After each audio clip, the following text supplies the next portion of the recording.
Ace Attorney. Resolve. Great Departed Soul.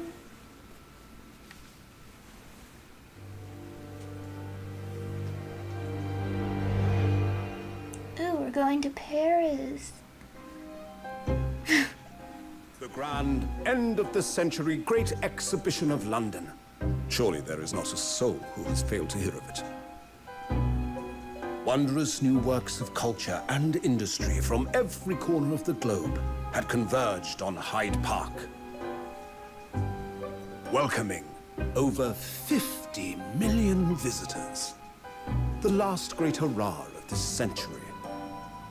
Astonished and delighted people of all nations, and ended on a note of resounding success. But as regards to the terrible catastrophe that occurred during the festivities, very few are aware my friend Mr. Herlock Sholmes had a hand in unraveling the matter. For from the shadows, it was he who earnestly unearthed the facts of the case. And like the centerpiece of the great exhibition, which rose high into the skies of Hyde Park, Sholmes's brilliant deductions, as clear and lofty as the Crystal Tower itself, brought the truth to light.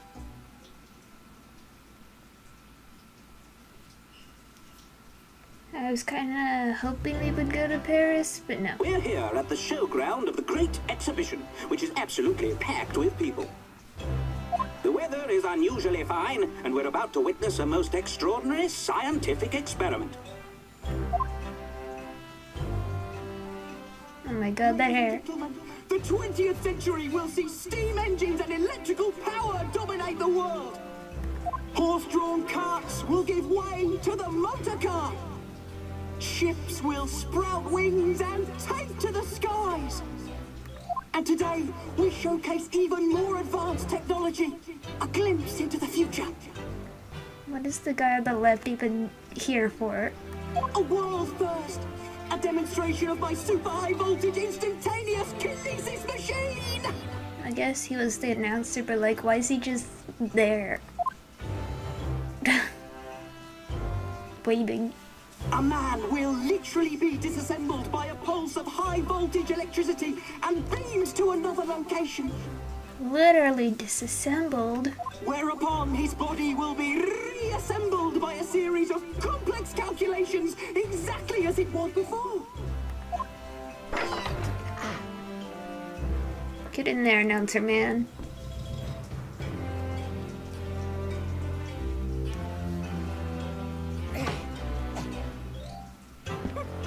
Oh my god. But a few moments from now,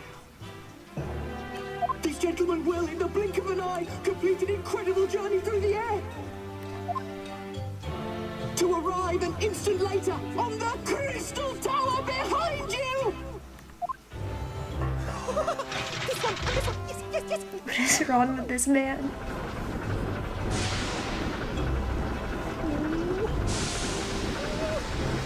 Yes! Yes! Yes! Yes!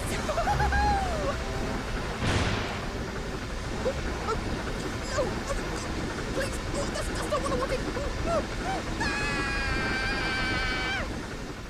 Hello.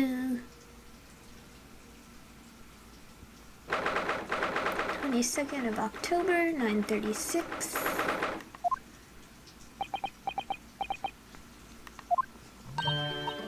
Reno, are you listening? Oh, sorry, what was that, Iris? What's the matter with you? You've been miles away all morning. Didn't you like what I cooked for breakfast? No, that's not it at all. What were we talking about again? Yeah, such a weirdo. Today's paper, it's full of news about the Great Exhibition again.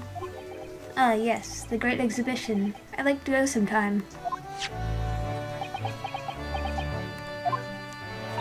You're really not your usual self today. You seem very down. Don't you agree, Haley?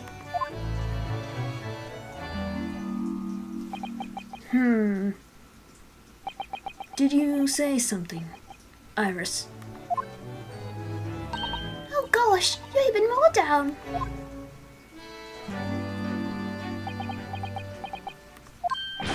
Ah. When did you arrive, Mr. Naruto?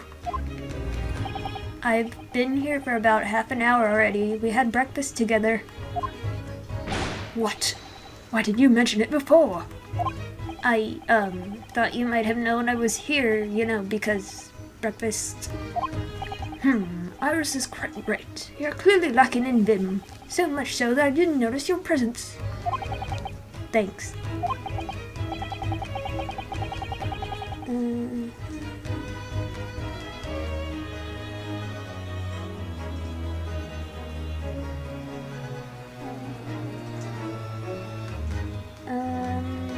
Weird. Of course, I could deduce the reason perfectly well with some simple observations. What? Let's see. Yes, for example, your tousled hair this morning with all its unruly spikes. Clearly, it can be deducted therefore that. Let me stop you there, Mr. Sholmes, because I think I can see where this is going. My hair always looks like this. It always has. Ever since we first met, in fact. Oh, really? How interesting. It just doesn't look like a haircut as such, I suppose. Ha ha ha ha ha ha. Thanks again. It crossed my mind recently that it's been 6 months now. 6 months? Since I was forbidden from working in court. So I've been wondering how much longer I'm going to be banned. Oh, well, that would explain why you seem rather glum. Don't you agree, Harley?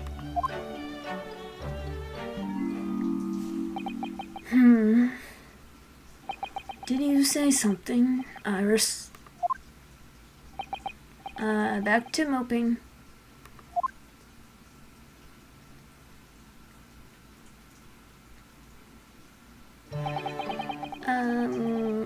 I don't know. I'm gonna go with Melware. What's the matter with Mr. Shums today? He seems even more down in the dumps than me. I know, and the great exhibition is open. You'd think he'd be more excited. Oh, why don't we all go see it together? I want to, of course I do, but I can't. Not for the time being. Why not? Why not? Why not? Because I'm a great detective after all. So you're embroiled in some tricky case that you can't be distracted from, is that it? I don't remember hearing that you're working on a case, Hurley. I suppose I should try to find out what's going on. But first... a different piece of evidence. Couple this and another day. Orange pips.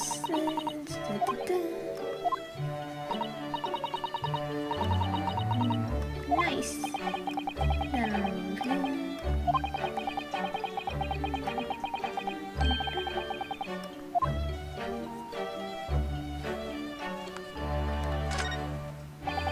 To love a good fire.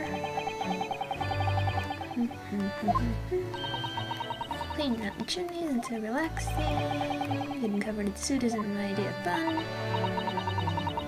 Da-da-da. Chim chittery, chim chim chim chim chittery. Oh no, Sherlock. Herlock.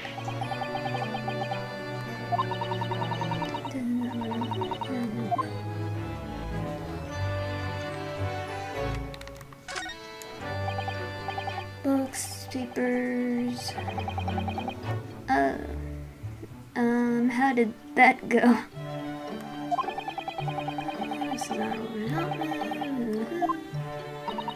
Lizzie might not be able to stand mess, but she wouldn't dare touch those shelves.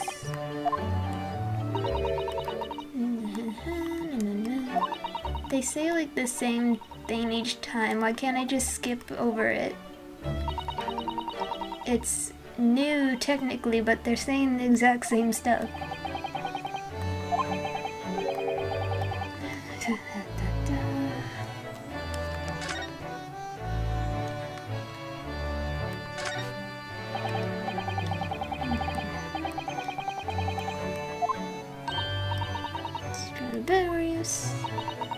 What do you have to say?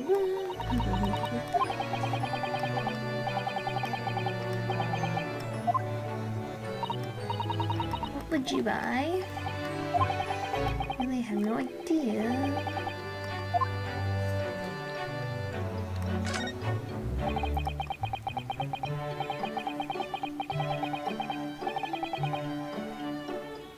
That's interesting. When they were talking, it wasn't like my voice sounding like them, was it? Great, anatoloscope?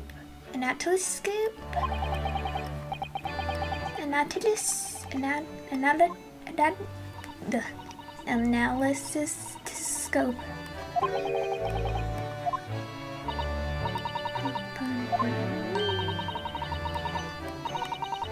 Incredible looking machine. Okay, this is before they sold it.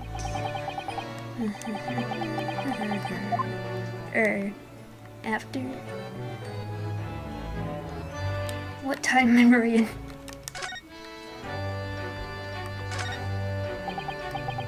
Huge metal chair. Okay. Very sturdy. Just contains my colors.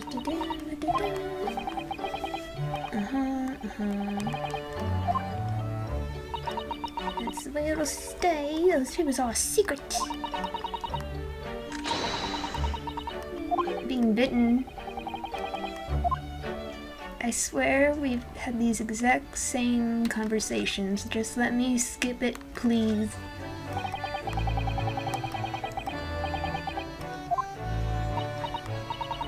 Use different concoction of herbs. We call it a concoction. Different blends, different properties. Some calm you down, some make you feel jolly, some give you energy. Today's blend, something special.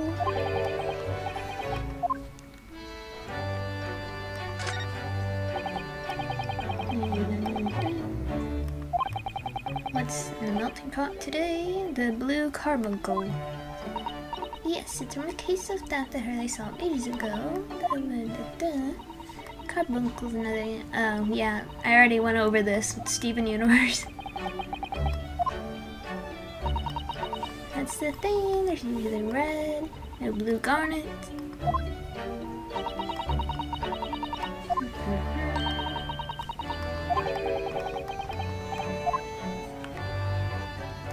Okay, I should just... It's all the same, I'm out of here. What's up? 6 months. Half a year ago now. I took on the defense of a young girl in a trial heard at the Old Bailey. What at first seemed like a simple case of murder that took place at a London pawnbrokery turned out to be one part of a much more far-reaching plot that involved the British government. During the course of the trial, it was found that I made an unavoidable, yet at the same time unforgivable mistake. Words fail me, the situation is utterly deplorable, Mr. Naruhodo. Yes, my lord. I will decide when your fate, when the conclusion. Of course.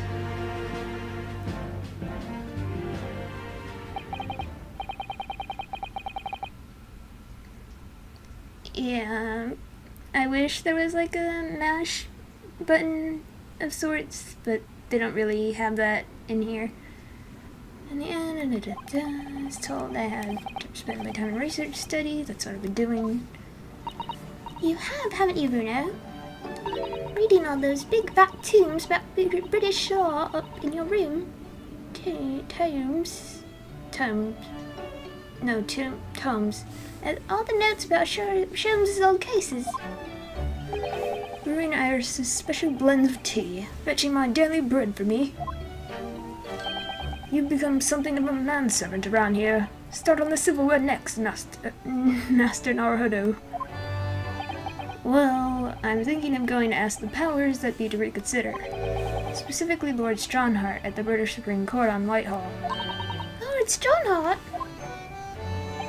Ah, the delightful Lord Chief Justice. Not my favorite fellow. He's not mine either, but he's the man I have to talk to. He's the only one who can grant permission for me to start working in the courts again. I came to Britain to become the best lawyer I could, and I can't do that just sitting around here. Great exhibition. The whole of London has been swept in the Great Britain. I don't know. Whole of London is most advanced science, the most modern technology, the finest works of art and feats of engineering. For the next 6 months, our capital will be showcasing these things, and the world will be watching. Oh, do you know what I'd like to do? I'd like to look down on London from one of those lovely balloons. Look down on? Do you mean those things fly? Yes, of course. They fly high in the sky and don't even need wings to do it. All you need is hot air. But how? How does hot air have anything to do with flying? It makes no sense. I can't understand it at all. That's true of a lot of new scientific discoveries. Most people can't understand them at first.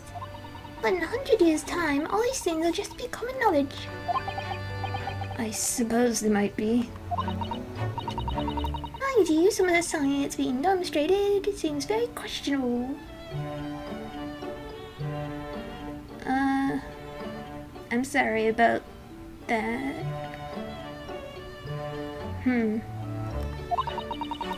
Something went wrong on the open experimentation stage yesterday. Apparently there's a huge explosion. Still, I wish I'd seen it though. I'd love to see how bad some of these scam experiments really are. Says the innocent 10-year-old girl. See here, every page of this paper carries some article or other about the great exhibition. But the brighter things shine, the darker the shadows that are cast behind them. Personally, I find myself drawn to the darkness, to the impenetrable. That is my proper atmosphere. Okay. Shadows cast behind. Is that a metaphorical way of referring to the back page of the paper? You want me to look at it? Is that what you're saying? Every article on the front page is news about the Great Exhibition, public experiments, blah blah, positive, blah blah blah blah. Dun, dun. The Reaper, what now? So many glowing reports, other than this rather gloomy looking one that is. Wait, what? What's the matter, Bruno? The Reaper attacked. That's Lord Van Zeeks. Must be what Mr. Jones was talking about. Does he know any more, I wonder? What about this cat? I can't make out what kind of cat that is. I must find the cat. Are you investigating a particular tricky case at the moment, Mr. Sholmes? You could say that, I suppose. Nothing more to add. That's not like you. What sort of case is it? Shh! Quiet, Mr. Naruto. We must not discuss it here. You never know who might be listening. You're acting very strangely, Harley. What do you mean, Iris? Well, usually, the more mysterious and complicated a case is, the better Harley's mood. Ah. Is it really a case that's bothering you? Iris, please. You mustn't exercise your astute powers of observation and deduction on me without invitation. Remember what I always say. Put yourself in the shoes of the individual about whom you're making deductions. You say that, do you, Mr. Sholmes? Never mind. Once I've had a cup of tea, I must make my way at once to the crime scene. That was a deep sigh. Reaper attack. It says in the paper that Lord Van Zeeks was attacked. That's terrible. You know the legend of the Reaper of the Bailey, of course, don't you? Only too well, in fact. Yes, Prosecutor Barak Van Zeeks. They say that if the Reaper is the prosecutor in a case, there's no salvation for whoever's in the dock. Even if the defendant is found not guilty, once the Reaper has someone in his sights, one way or another, that person's time left on this earth will be short. London's finest rogues always find ways around the law. They'll stop at nothing to secure an acquittal at trial. Falsifying evidence, paying sham witnesses, threatening jurors, bribing judges. But even such devious tactics as these cannot save them from the hand of the Reaper. As you've experienced yourself, haven't you, Mr. Naruhodo? Yes, I've seen the Reaper's retribution at work. Many of these criminal rogues are reckless and quite unafraid to die. If a leader among their fraternity is seen to have been taken by the Reaper, retaliation like this does occur. Really, the capital has a never-ending supply of such scoundrels. So, do you mean Lord Van Zieks has been attacked like this before? This isn't the first time? He's quite an accomplished combatant, you know. He doesn't take these attacks lying down. Although, it seems that his assailants were armed with guns this time. Oh my goodness, is he alright then? Is Lord Van Zieks hurt? My dear fellow, how on earth would I know? Well, in an article here it says, as to what of Lord Van Zieks and his condition, all will be revealed in tomorrow morning's edition. I see. Well, we shall have to be patient then. No, I can't wait until tomorrow. In that case, you shall have to inquire with somebody in the know. But who? Lord Strongheart, perhaps?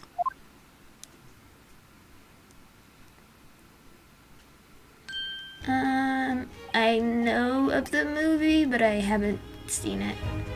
Well, I must be leaving now. Yes, understood. See you later, Mr. Sholmes. Ha! You really are a shameless liar sometimes, my dear fellow. What? You seek to put me off my guard and follow me, don't you? Well, you would be wasting your time. The thought hadn't crossed my mind, but now I'm wondering where you're going. Well then, see you later indeed. Listen to him. He's still laughing on his way out of the door. What are you? Alright then, Rido, let's get going. Oh, Iris, what are you wearing? I got changed to go to the Great Exhibition. You're going to take me. Is it supposed to look like Mickey Mouse ears? What? But I was just about to go to the Supreme Court. Oh, well that sounds fun too. You're gonna take me there then? Alright, fine. Just lower that weapon, would you? Of course, and after the Supreme Court, then we'll go to see the Great Exhibition.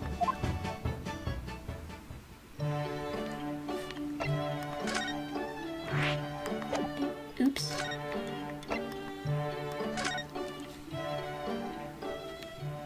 Blah blah blah, this will most likely be all the same stuff again.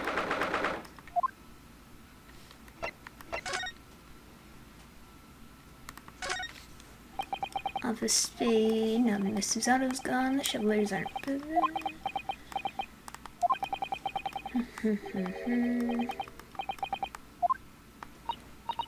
So you're a spader, are you, Reno? What, you want to battle it out? Alright, I'm not going to argue with a native English speaker who has some kind of gun. Alright. What do we have? What to do? I'm so excited about the prospect of Naruhodo's anything consultancy opening for business again. That's not what it's called. It's Naruhodo's legal consultancy. I've done a lot of studying in these past 6 months, reading law texts and judicial precedents. I'm sure I'm a better lawyer now. I can't wait to start practicing again. Nothing's changed in here at all, though, has it?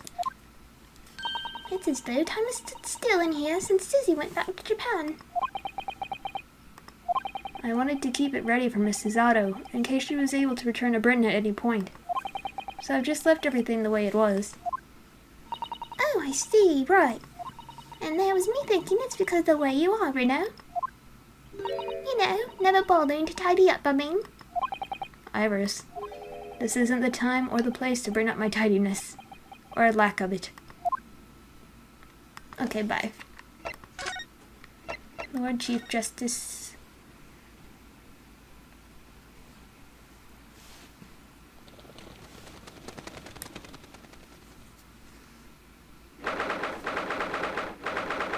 British Supreme Court, Lord Chief Justice's office. It's been about 6 months now since I was last here, but some things never change, like the sense of foreboding I always seem to feel in this place. Girl. It doesn't seem to be bothering Iris at all, though. She's happily reading over there. Oh, I love this place. I always find so many interesting books here. Of course, I was forgetting that you'd been here before. The time we came here 6 months ago. When Susato was given the news, Susato-san was given the news that she was to return to Japan. I understand you wish to speak with me.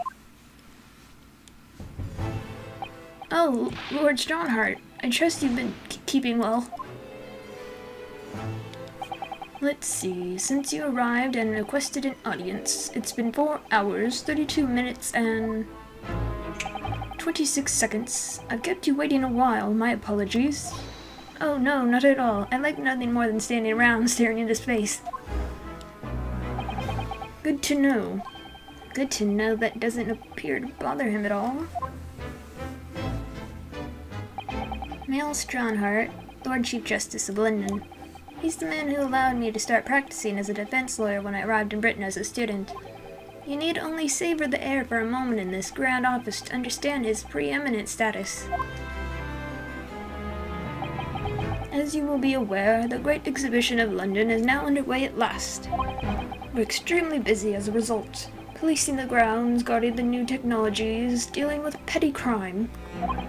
And furthermore, as of next month, we shall open the International Forensic Science Symposium. Oh, I've not heard about that. Interesting. Investigating authorities from 40 countries around the globe will be taking part, including from your own land. Forensic science is the future, the world must embrace it. As we're the hosting nation, I have much to do. It is my highest priority. If others must wait for my attention as a result, so be it. Well, it's nice to know where I stand. So, you wish to consult with me? Of course, I can very well imagine what this is about. Thank you for agreeing to this meeting, my lord. I want to be allowed to start working as a defense lawyer again in court. That's what brought me here today. But actually, there's something else playing on my mind as it happens. Reno, just take a deep breath and come out with it.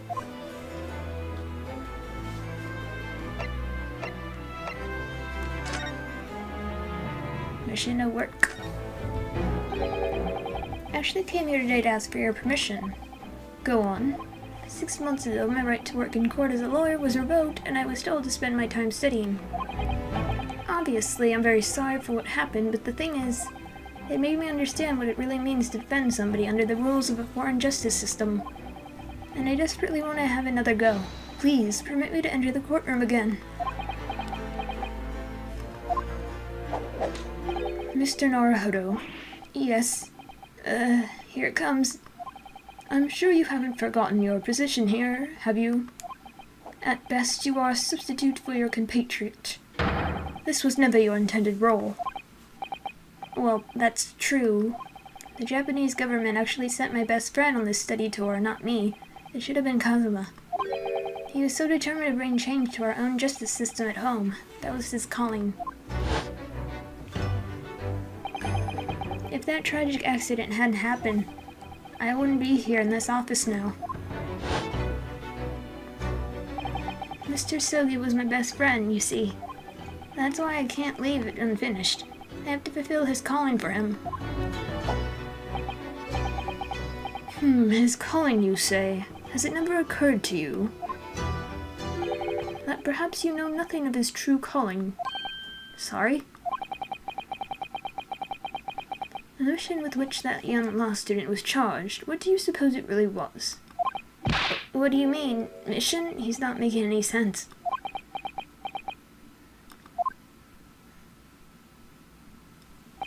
Never mind. I've read all the reports you've submitted over the past 6 months.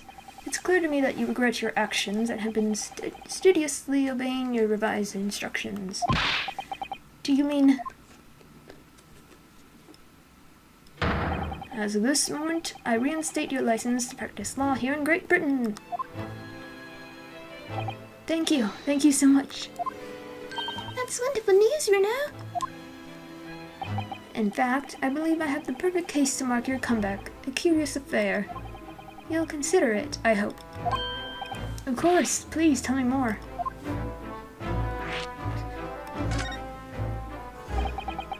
You described it as a curious affair. Yes, that's right. I believe it was reported in the press.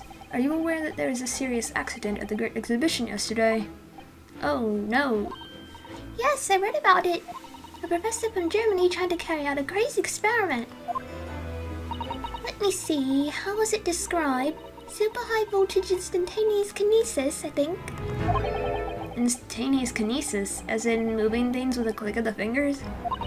That's right. It's just what my herbal blends needed. A dash of devil may care. Whatever this serious accident was exactly, it's clearly captured Iris's imagination. It's an unfortunate business. A large explosion engulfed the public experimentation stage and a man lost his life. A certain Mr. Odie Asman. Odie Asman. Don't know what the... There's probably no joke there, I don't know. An investor and a well-known figure in society. A large explosion. A man died.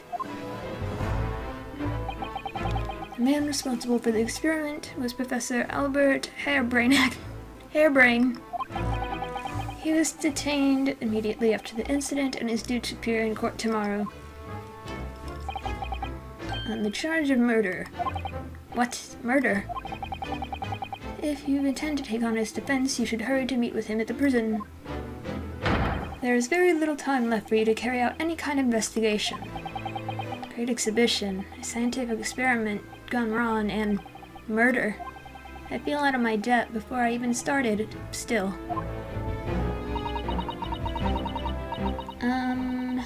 Who? You should go to the prison straight away then, and try to meet this German professor, don't you think? Definitely. Ah, yes. One more thing about the case. There's a connection with our mutual acquaintance, the Reaper. Oh, with Lord Van Zeeks. How?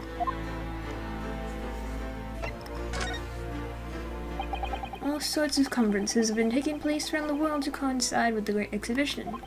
And next month, the largest and most important of them all will take place at last. The International Forensic Science Symposium. It does seem as though criminal investigation needs to embrace scientific methods, doesn't it? Exactly.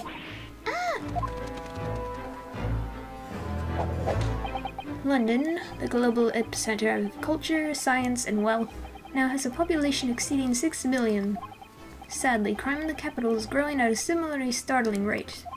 So it's imperative that we use the latest scientific methods to investigate and resolve cases as efficiently as possible. Which is what's known as forensic science, isn't it? Exactly. The future of policing.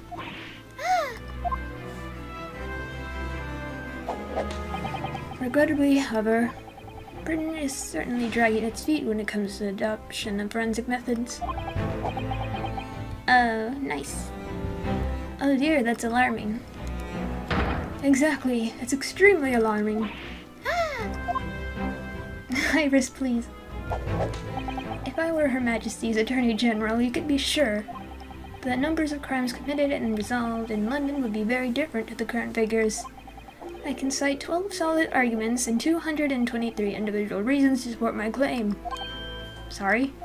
By way of apology for keeping you waiting earlier, I shall detail everyone now. What? Oh, how fascinating! It all began 15 years ago. I was...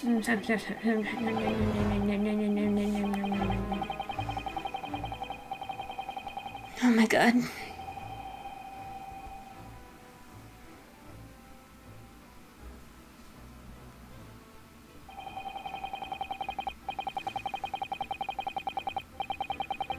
Sir, my client is in prison, and the more or less sums up my feelings on the matter. Simplest of terms, of course. Essentially, to formally establish a forensic investigation division within Scotland Yard. That is my mission. Oh, right, yes, that's wonderful.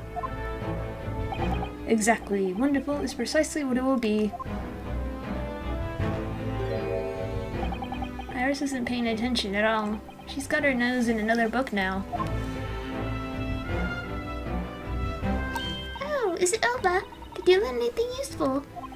I actually drifted off for the most part. He's surprisingly ardent about forensic science. What happens if I give you this? Whoops. Attacks, criminals are legitimate, religious creation, the Reaper trial. This is the first time the henchmen have tried to attack Lord Van Zeeks. These things are done. And there must be dark forces at work.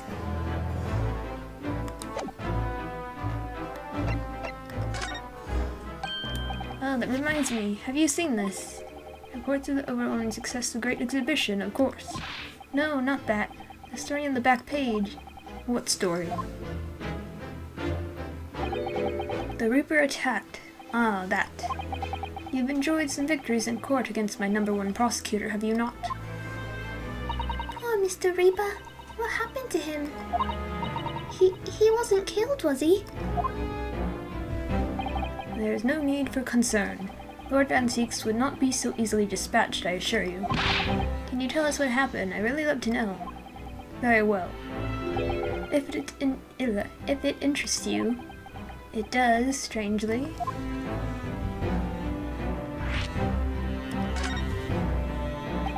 Fortunately, Lord Van Zeeks emerged from the attack unscathed.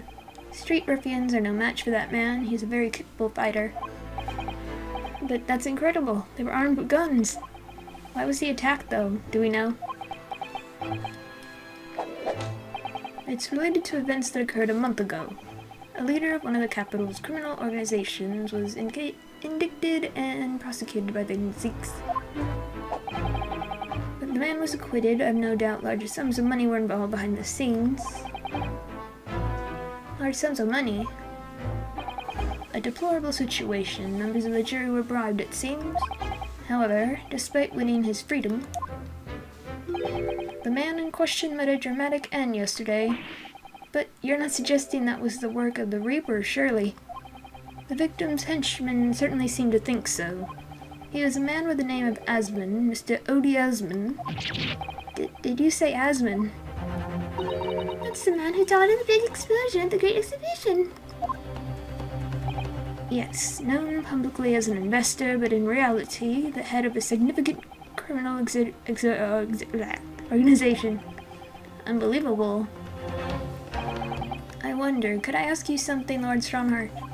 Try me. Why do you use Lord Van Zeeks as a prosecutor?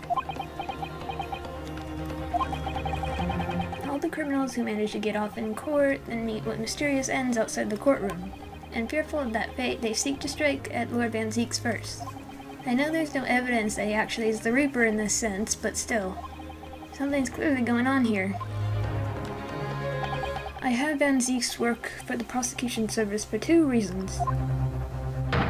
Firstly, the man is the best prosecutor in the capital, bar none.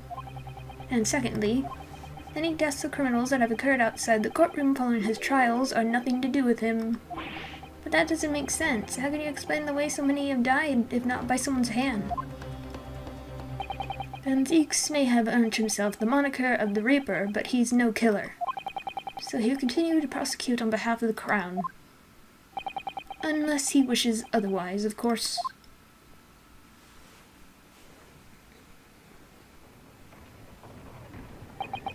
Well, I must be leaving for my next engagement. I'm already 11 hours and 16 minutes late. My colleagues may be starting to fidget. 11 hours late, that's quite something. That meeting had already started when I arrived back here for this engagement with you. So lateness was inevitable. Time stops for no man. I'm sure it stopped for me during those 12 solid arguments and 223 reasons. Oh yes, where would I find Lord Van Zieks now? I would assume he's at his office. Right, I'll go and ask him about the attack in person. I want to get this straight from the horse's mouth. Away with you now. I'm leaving Professor Harebrain's defense entirely in your hands. Of course, yes, thank you very much, my lord.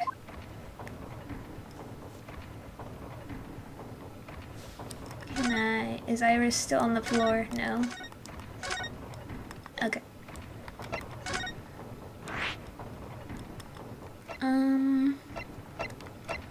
I guess I'll go to the prosecution office first.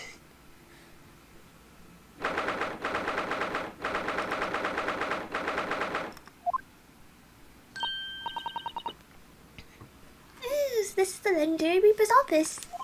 Yes, it appears so. Oh, it sends a chill down your spine, doesn't it? What an amazingly deathly atmosphere. Oh, is that... That hooded figure was so still I hadn't noticed his or her presence. I wonder who it is. What are you doing here? Ah.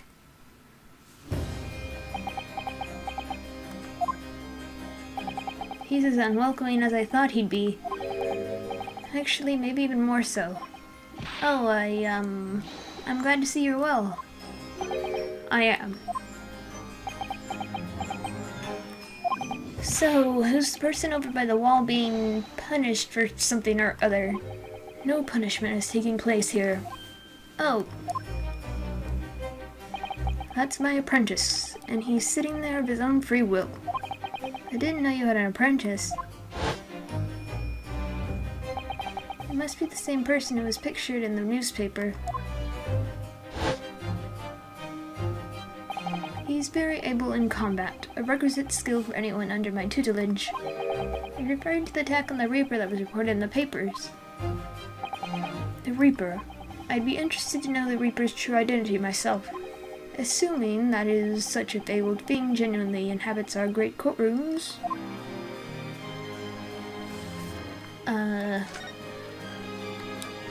Can I talk to this person? It really looks like a punishment to me. I've never seen someone sitting like that before. He hasn't moved a muscle since we arrived. Do you think perhaps he's dead? If he was dead, Bruno, he wouldn't be sitting up, would he? Well, anyway, dead or alive, he's not overly approachable, is he? I don't think he's gonna talk to us. He's not dead.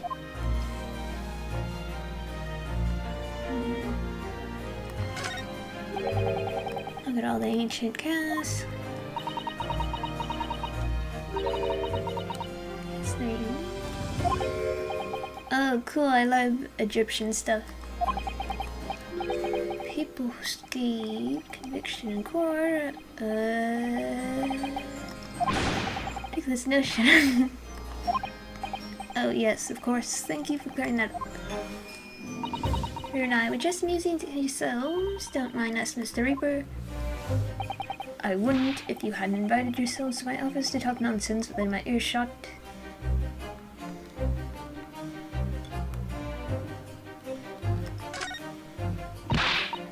Oh, look, it's a steel model of the Great Exhibition Showground. That's amazing. I wonder why it's here. Perhaps he made it to take his mind off the sadness of being too busy to attend in person. Perhaps he's too embarrassed to queue up for a ticket. Surely it's obvious that I'm using it as an investigative aid. Ah. You Nipponies have no business painting others as overly reserved. Ugh, I really didn't think he'd overhear that.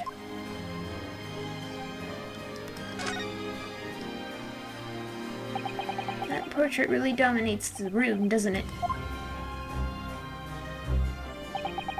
It's a very majestic outfit and pose, but sadly, whoever painted it didn't do a very good job of capturing Lord Van Zeek's facial features. Yes, you're right. I mean, it's not far off, but the artist has exaggerated his subject's handsomeness, I think. Ah, that reminds me. I heard Emperor Napoleon of France ordered artists to make him look more attractive when they painted him. How vain! That's really not an attractive quality in a person, is it? That portrait does not depict me. Surely that's immediately obvious.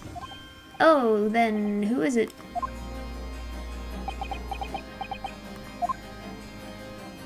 Your father? Is he dead? Lord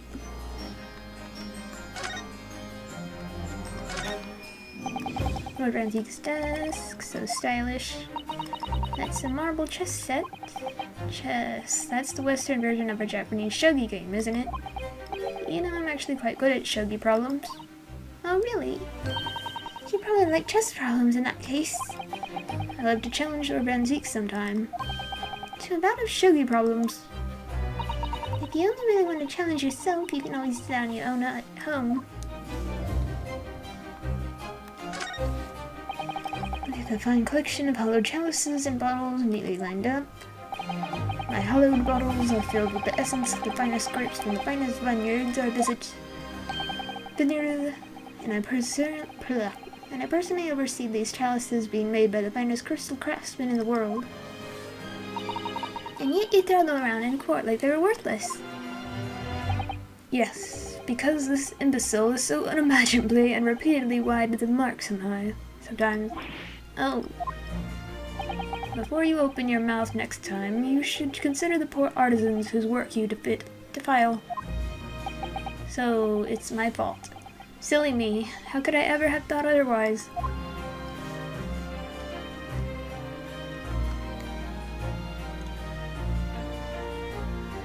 Guess I'll leave now.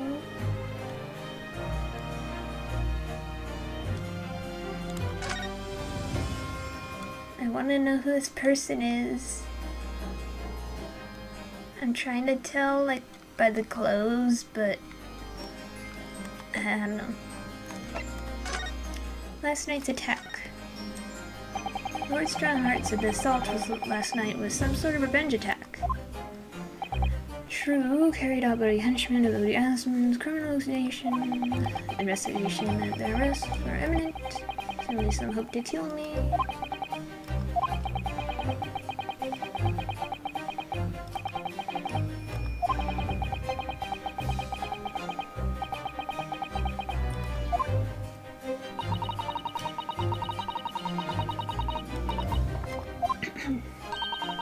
Being prosecuted. Man got his puppets. History and fact. What's the most unusual cause of death? I know. Super high enemy. Side with a demonstration of public experimentation. You think I have some kind of divine ability?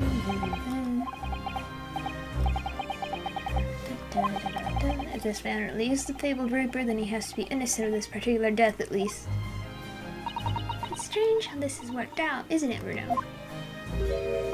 I mean, what will you taking on the professor's defense for the trial tomorrow? What? You're going to be defending him? Oh, yes, that's right, though I barely know the man's name yet, to be honest. Albert. Albert Harebrain. That's right. Do you know him by any chance? Of course.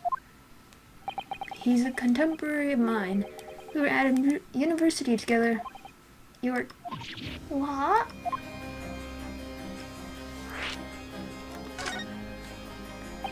I'd understood that Professor Harebrain was from Germany, though.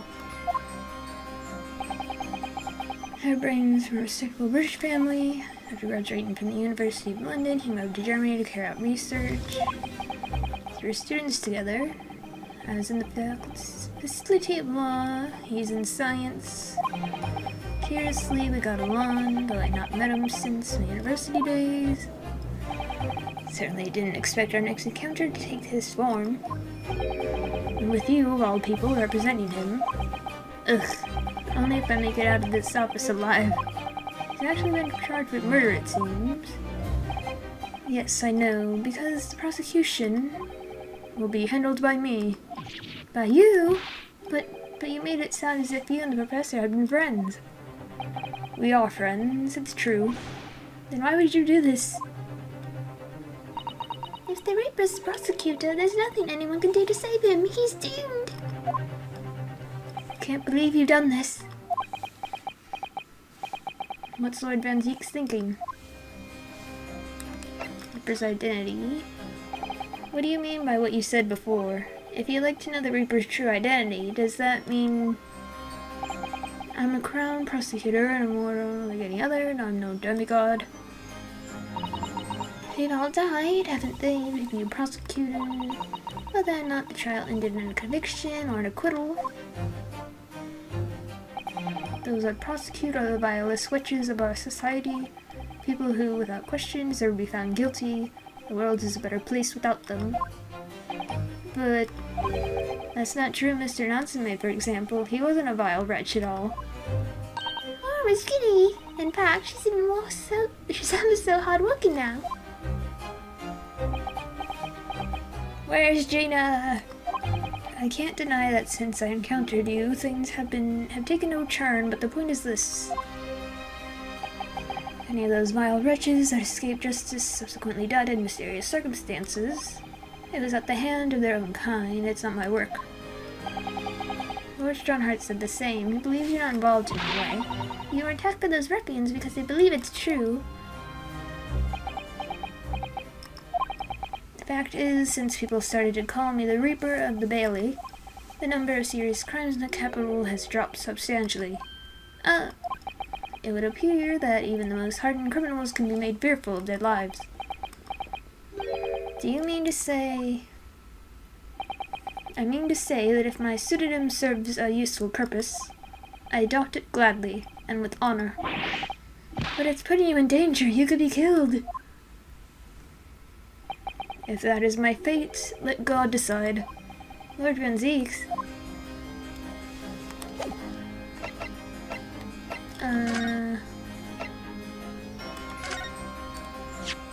Lord Van Zeeks, about the article in this paper. Yes, it seems there was a reporter nearby when the little skirmish took place. I had no idea I'd been photographed. I was careless of me. It looks as though it was taken after the people who attacked you had run away. Rest assured, the police have already apprehended every last one of them. Sure, go ahead. There's someone else fighting alongside you, it seems. Tell me who you are. I think it's the same man who's sitting over there as we speak, isn't it? As I mentioned already, he's my apprentice. Perhaps you could tell us a little more about him. I must know if he's the Miles Edgeworth. He's in my tutelage to become a prosecutor. So you could say he's my apprentice, I suppose. Ah, like you are to Hurley then, Reno. Don't remember taking an apprenticeship with a great detective. He's currently compiling a report about last night's attack. Looks like he's wearing some kind of mask. On Lord Strongheart's orders, nobody knows the man's face, or indeed his identity. But why would you agree to take on such a clearly suspicious individual? With Strongheart's orders again, he's not one for meaningless follies. There will be a good reason for his actions. Hope you're right.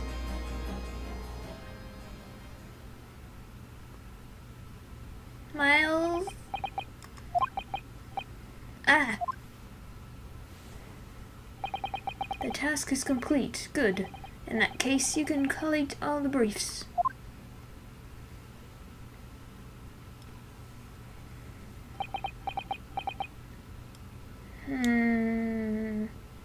I want to say this is Herlock, but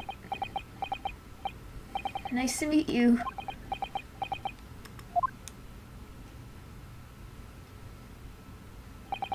Back to work again. That was really strange, though. I've never met the man before. I didn't even know he existed, and yet somehow it didn't feel like our first encounter. Don't bother trying to converse with him. He says nothing to anybody from outside his office. First charm heart strictly forbidden it. Why are you so interested in my apprentice? I mean, sorry, I didn't mean to. The way he stood there so casually, yet with that flawless posture. It couldn't be.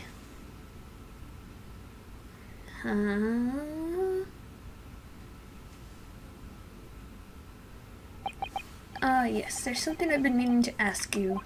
Oh, what's that? That Nipponese man, is he faring well? Sorry. The one arrested twice in succession 6 months ago. With the stoop and the mustache and the jitters. Mr. Natsume. I'm not sure you'd be very pleased to find out you identified him from that list for no. He's fine, thank you. In fact, I received a letter of him in the National Post the other day.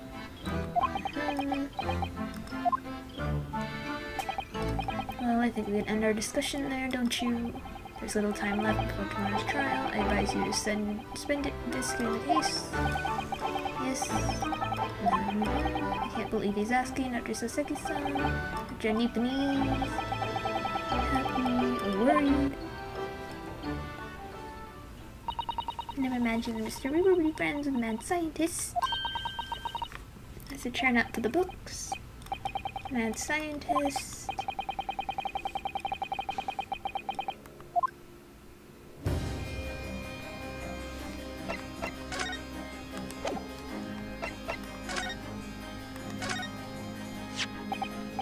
I know you've seen this around my arm before, but what is it exactly?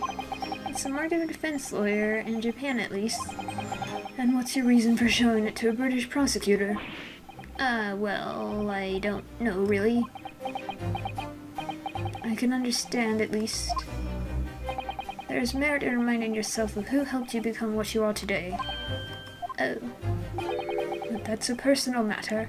Something you may want to keep close at all times, not something to flaunt. Oh, I suppose not. Thank you for understanding, though.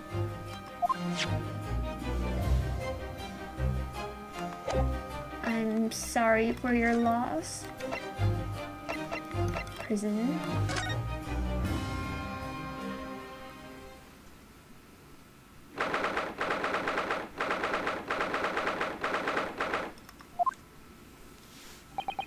The warden said cell 11. That's this one. Oh, there's someone curled up in a ball in the back corner, look. What's his name again? Professor Albert Hairbrain, wasn't it? Excuse me, Professor Hairbrain.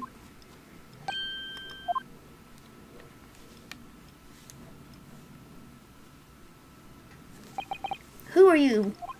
I'm Renosuke Naruhodo. I'm a defense a lawyer? Something I said. A lawyer, you say? Would you be here about the experiment? Are you going to defend my hypothesis? Your hypothesis? Sorry, I don't... Yesterday's demonstration. That demonstration was... The magnificent demonstration was... It was an out-and-out success of Adam's calculations. But despite that, no one listens. No lawyer believes in the science. Would have explained they'll leave at high velocity.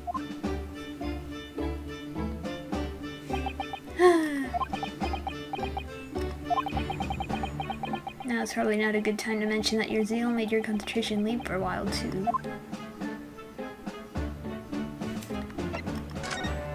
Yesterday's demonstration. You mentioned the demonstration yesterday. Papers have called it spectacular failure. Man died in an explosion. Yes, you can try it. The strictest I'm so tired of this guy. He lost his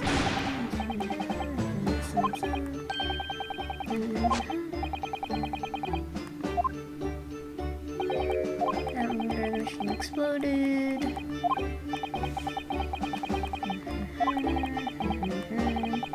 The explosion was an accident. Bigwigs got arrested on suspicion of murder.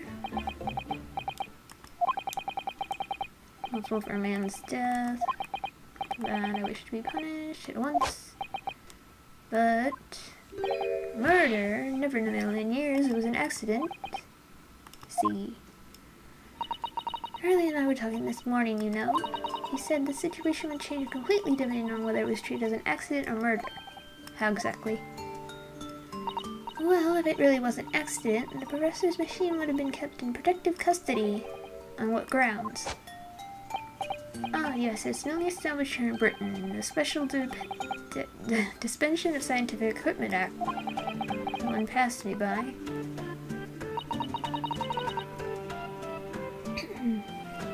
If the case is treated as murder, then they'll say my machine was a murder weapon, and they'll be able to pour over it as much as they like. If they examine it in detail, they'll find out how it's made, and then they'll be able to copy my idea. My precious hypothesis will be stolen. She must be protected.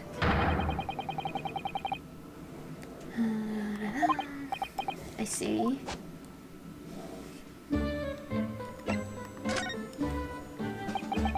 So in short, there was a terrible accident. Yes, or rather no, the devil's in the details.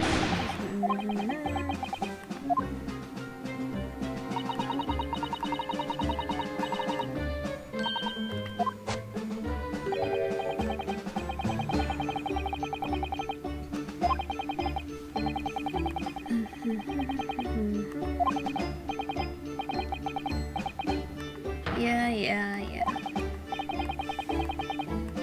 I don't think it's possible, but,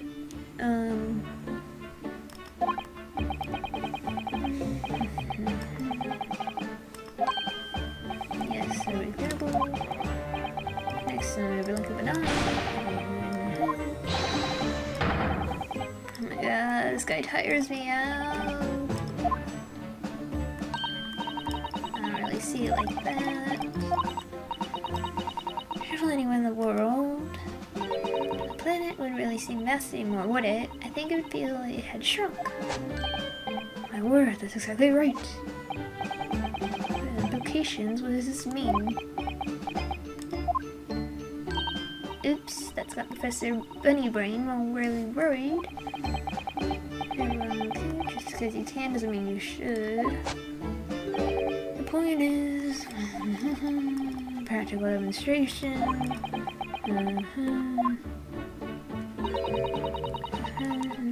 Cost a lot of money. That's exactly it. I've always complained about it. The government should invest more in science. Anyone I looked in it,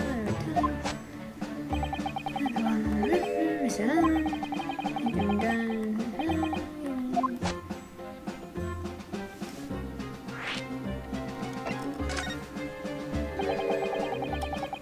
Seeks as a friend.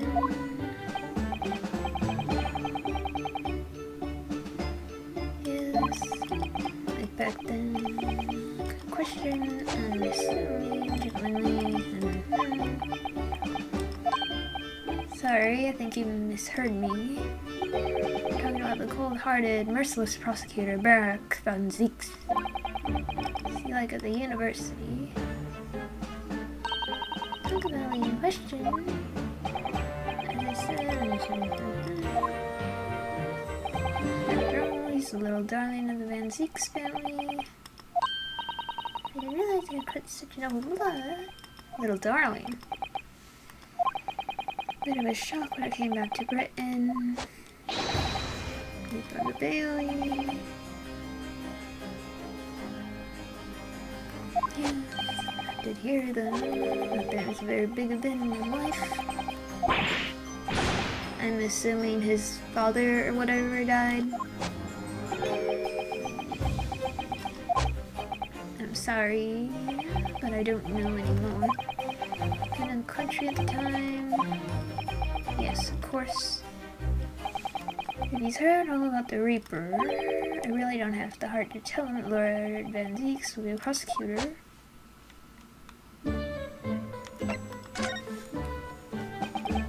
Only the man who died in his son, O.D. Asman. He first visited, said he wanted to invest in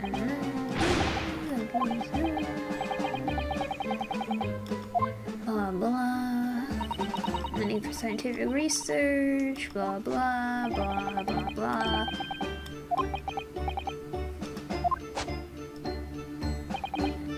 Archangel.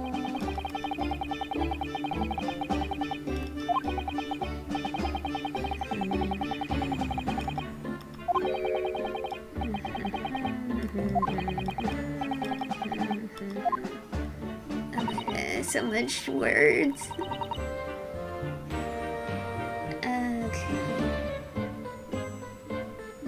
Interesting.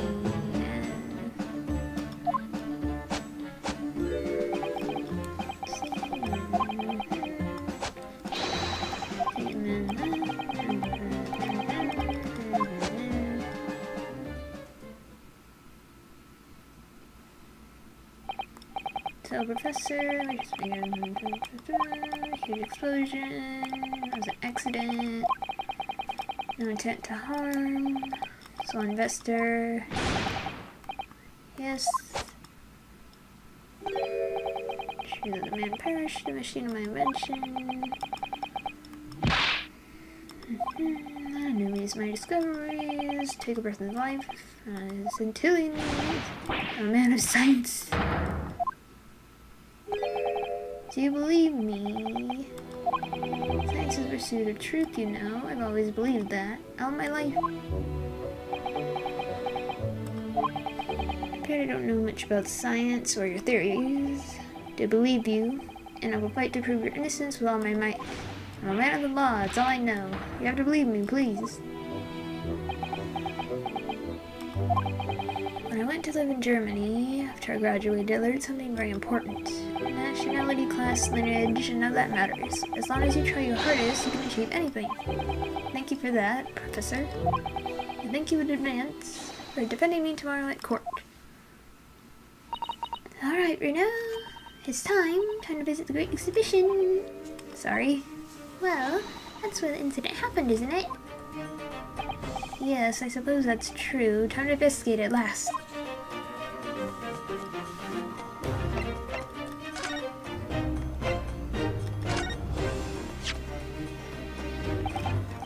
How could this have happened? Must feel awful. I know what happened. Day before the demonstration, I had my usual meal of Frankfurters, not Frankenfurter. Flip the coins, they're still there now.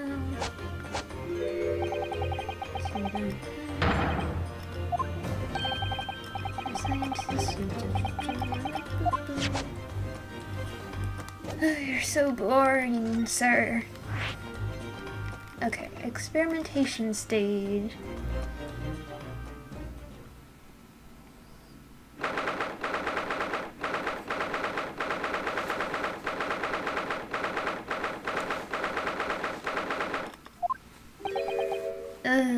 The showgrounds are a little too big for my liking. We've been walking around in dense crowds for 2 hours now, and I've felt myself swooning 3 times. There are a lot of people, aren't there? I've almost been trotted on 3 times too. Be careful, won't you, Iris? Don't let go of my hand. We finally made it through the thrones, though, but by the looks of it. Here we are underneath the public exploration stage where the explosion happened yesterday. Why is the clock broken? What's that? I can hear voices from up on the stage. It sounds like an argument.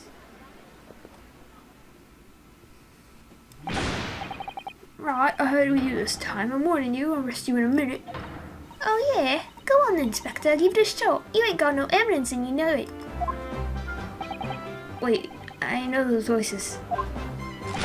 You got a cheeky little mouth on you, young lady. But a night in the cells will teach you some manners. Just try it, I dare ya. If you want that bag of chips rammed in your throat. Gina! Yahoo! Grexy, what are you doing up there?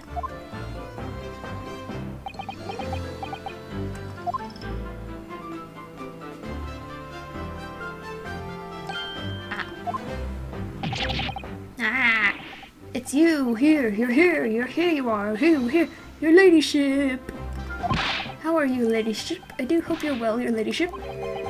Does that make her 3 times a lady? I'm not well at all. It's far too busy everywhere. I went to ride in a balloon, but there was a 3-hour queue. Unbelievable! I'll go and have a word for you at once, my ladyship. Flying as high as a kite in no time. Let's pull some strings for ya. Tobias Gregson, Inspector at the Scotland Yard. Until recently, he was suspended from duty, but it would appear he's back in action now.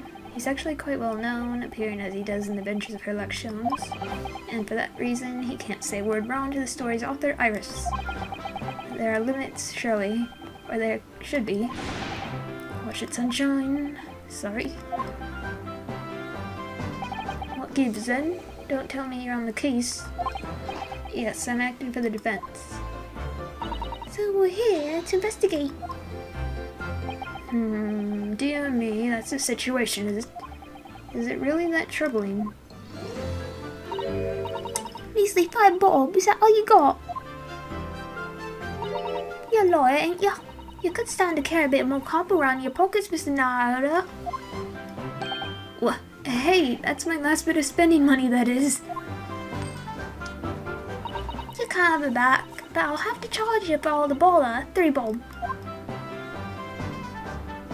This is Gina Lestrade, a pickpocket or diver, born and bred in the East End of London, in the case that led to my own suspension 6 months ago. This is the young girl I was defending in court. What's your problem, Odo? Diver, pickpocket, what's with all the name calling? You want a bag of chips around your throat and all that, and all, do you? I thought you were proud to be a diver, Gina. You were just arguing with Inspector Gregson about it, weren't you? I assumed you've been up to your usual tricks here in the showground. That ain't no way to talk to a lady, Odo. After years a long time, people can change. I'm an apprentice now, learning to be a Scotland Yard detective. So you have to call me what everyone else does. It's Inspector Lestrade now. Inspector? That badge is homemade, surely. The inspector part is entirely accurate. No one calls her that. For what it's worth, anyway. Investigating is off the cards for all of us. What's that supposed to mean? Right, well, I'll be back up top. You hold the fort down here, alright? Right, sir. This raises a lot of questions. What's this thing over here? Oh, it looks as though somebody dropped something behind the tree just here. Dropped or hid a crossbow. Is it part of the machine? Not a crossbow? It looks like a crossbow. What's going on here? Oh, nothing. I think I'll hang on to this just in case. Gina, you can't have my crossbow.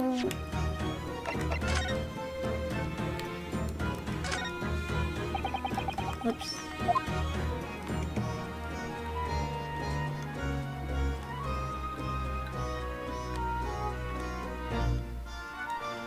Nothing to say about it. Oh, wait. There's some sort of lever here. See, I told you it is a crossbow.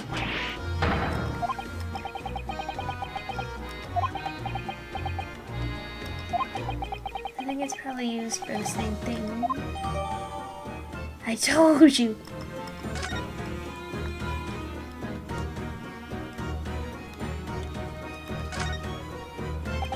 this groove here must be where the arrow's loaded.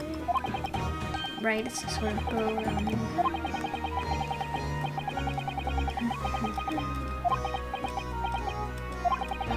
In fact, if I had one of these, maybe I could beat Kazuma and kill archery.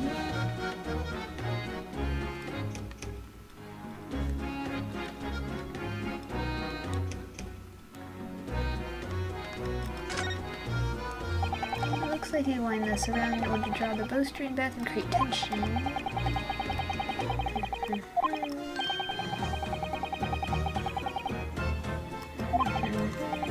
really had no idea what I was picking up. Yes, you did. You knew full well that was a crossbow.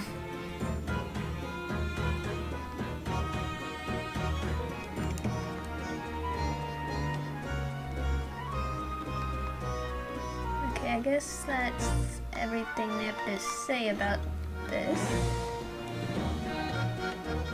Okay.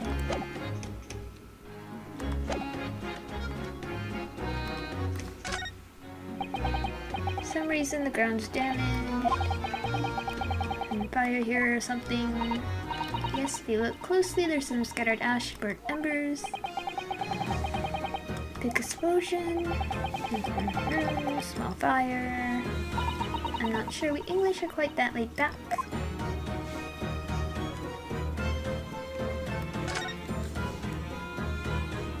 The Crystal Tower.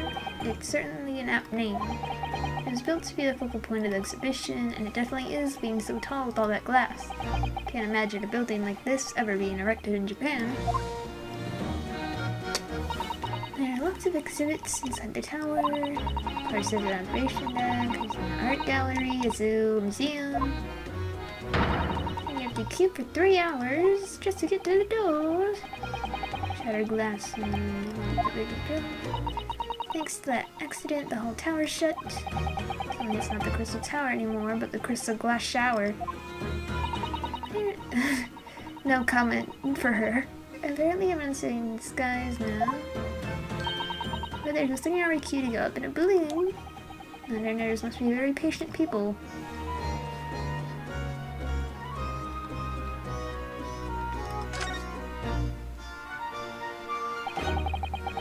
Platform. About 30 feet below the ground, apparently. Police we just spoke to said. I don't really understand feet very well. We don't use them in Japan. Oh yes, sorry, it's about 9 meters. So you'll be in London here now. It's time to get used to our measurements. You're gonna have to learn the metric system. It is so tall, the spectators at the front just to the spot. Same in Japan, the darkest spot is right under the lighthouse. I feel like it probably applies here.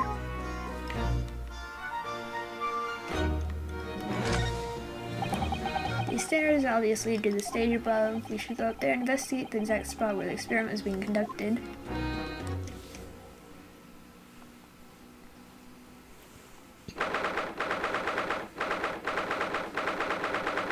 I wanted to talk to Gina though. Gina! So that's it, is it? Machine that blew up. Oh, it must have been a magnificent explosion. Seen things like this before, you mean? Of course, Harley's always doing experiments and in a bang. In fact, in his own words, explosions are the very essence of chemistry.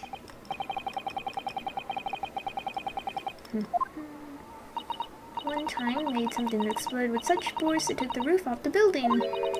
I wish you'd been there to see it.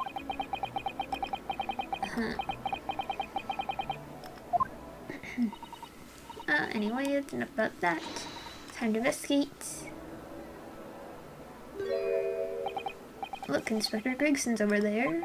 He seems to be deep in thought about something, whilst eyeing up the machine carefully. Really? He just looks confused to me. I wanna go back down, please.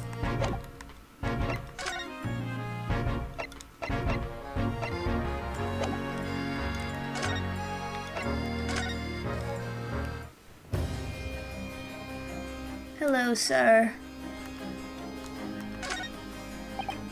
Lord Van Seeks.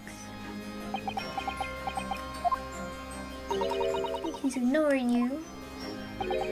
Prosecution and defense should avoid speaking outside of the courtroom. If anyone's being rude here, it's most certainly the man in black.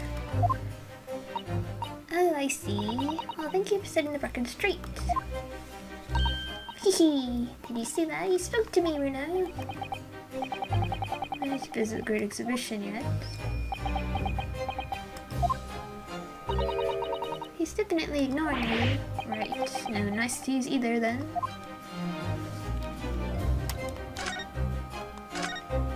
And this guy's gone. Ah! They're bats! Yes, the Reaper's familiars, I expect. But what about the mute man in the dark cloak? I thought he was the familiar. Just not the flying kind. Must be dear friend of the Reaper.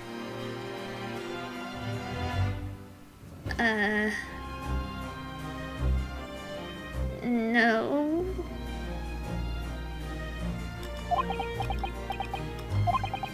Familiar idea is more likely. Scary though, either way.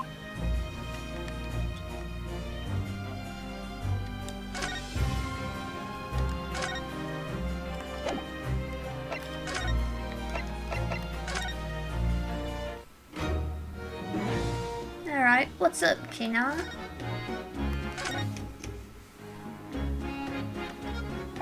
It was 8 months ago now that I first encountered Gina in connection with the case I was working on. At the time, she was living in the East End with a group of other orphans. She helped all of them survive by pickpocketing, but then she got embroiled in a murder. I had a lot of time to think in prison.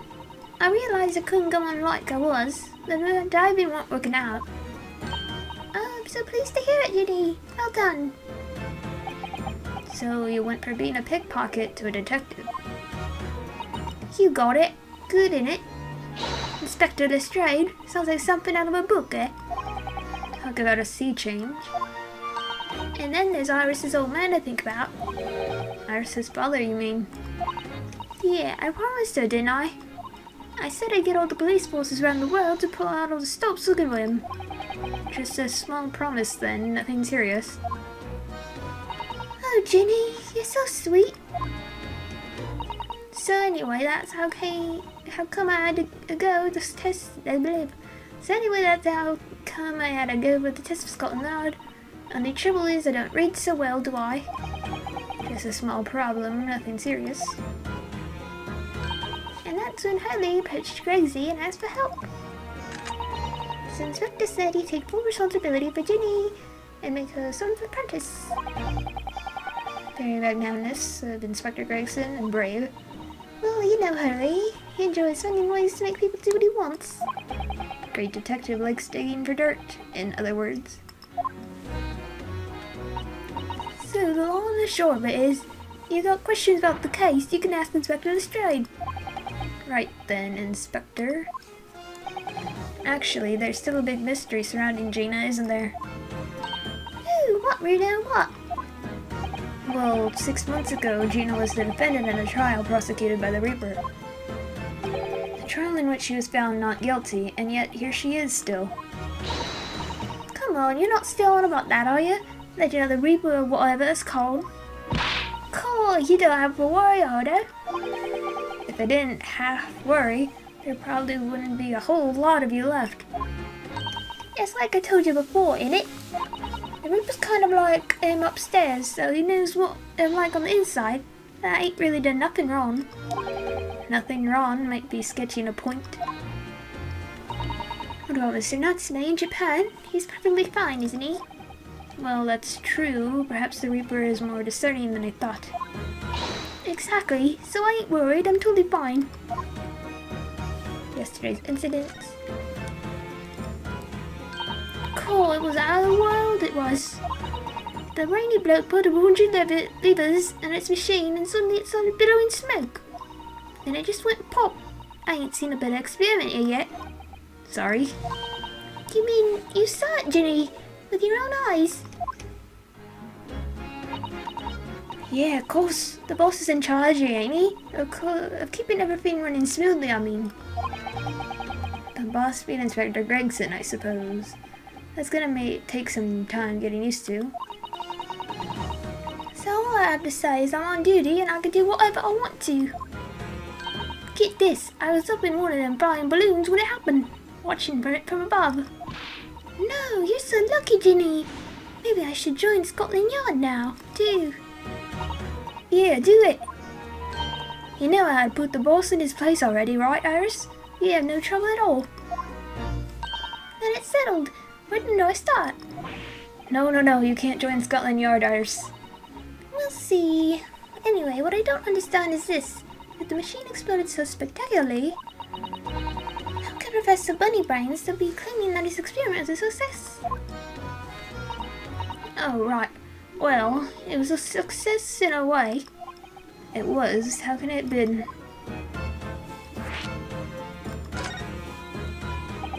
Surely after the whole machine blew up, no one could call the experiment a success. It's like I said, it did sort of work.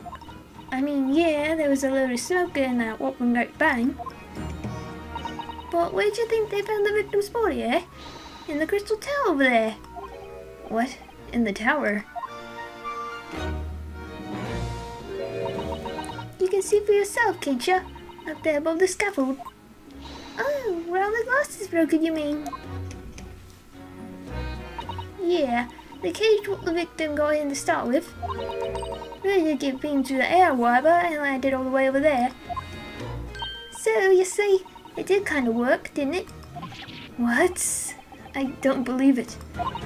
I mean, I don't get the ins and outs of it, but anything's possible, right? With science. Oh, I tell you what, you can have this. It's a patented experiment they drew up at the yard. Are you sure? Yeah, go on. I had 3 bob off you before, so fair's fair. Yes, I didn't actually give that to you, did I? Sketch of experiments. I'm gonna look at it real quick.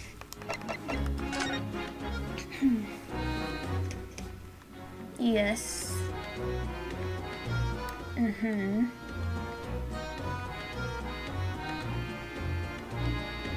Not a whole lot to go off. Of the investigation. Something Inspector Gregson said before seemed a little strange. On its worth, investigating is off the cards. Yes, naughty old Gregsy ran off after that without explaining himself. Oh, right, that. The boss said no one's allowed to investigate that weird machine what blew up yesterday. Well, that's not fair. We're representing the defendant. In that case, could you at least tell us what you've learned from your investigations? Nah, you're not getting it. We ain't allowed to investigate neither. Why? What did the boss call them again? The Forensic Investigation Team, I think. Anyway, apart from them lot, no one's allowed to lay a finger on the scene. Bit funny, innit? So even Scotland Yard's own detectives can't investigate.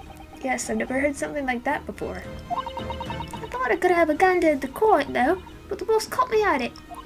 You probably heard him give me an earful about it from down here, did ya? It's not bleeding fair. I think you were giving him as much as an earful back, as I remember it. Yeah, well, sometimes I think it's all them chips what makes them so stubborn. You say something to him, Moto. Go on, see if you could get to him. He's up on the platform above us, is he? Where the machine that exploded is. We can try, can't we, Reno? Gregsy will listen to us.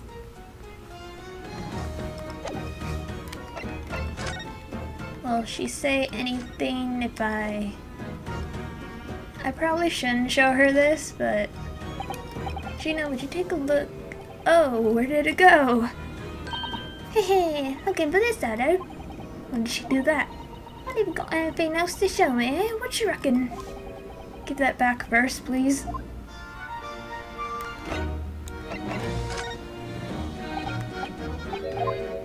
I don't think she has anything to say.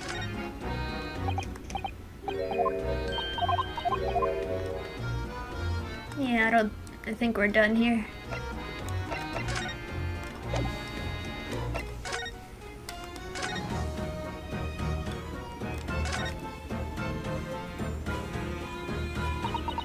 Yes, well, the cove ended up, there's instant kinesis or whatever they call it, dead of course. And yet they're calling the experiment a success. What's the wooden scaffold there for? The coppers or lads set that up after the incident happened. To get the body down, I think. Dunno really. Didn't you help to erect the scaffold then? Nah, looking at duty's more my thing. Wandering around the exhibition and keeping a lookout for the fun stuff. Mind Gregson doesn't hear you saying that, or he'll give you the boot. It's incredible though, isn't it? I mean, could the victim really have bridged that gap by some sort of invisible kinesis?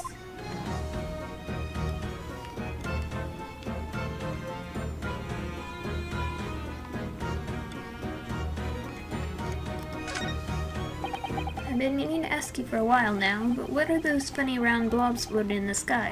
Oh, they're the flying balloons I've been talking about. I want to go up in one so much. I've read about situations like this in a magazine about strange phenomena. Creatures from outer space coming in around flying objects. To attack Earth. What? I suppose inhabitants of other planets are bound to be interested in the Great Exhibition. This is it, Iris, it's happening. It's not, don't worry. I'll explain it all to you later. Have a nice cup of tea, Bruno.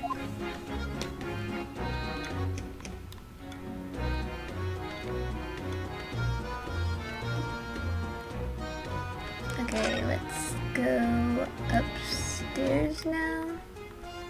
Hold on, what's this? Oh, look, what's this? A ripped piece of cloth. It's not like any fabric I've ever seen before. It's very thick and stiff. It looks extremely durable. It's canvas, I think, with some sort of rubber backing. And the edges appear to be a bit charred as well.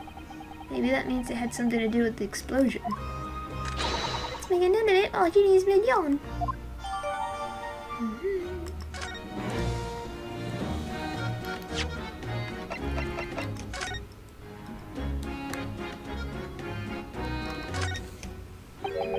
Looks like layers of thick canvas. Never seen anything like it. Part of a raincoat. And then trying. Struck by lightning. Maybe not.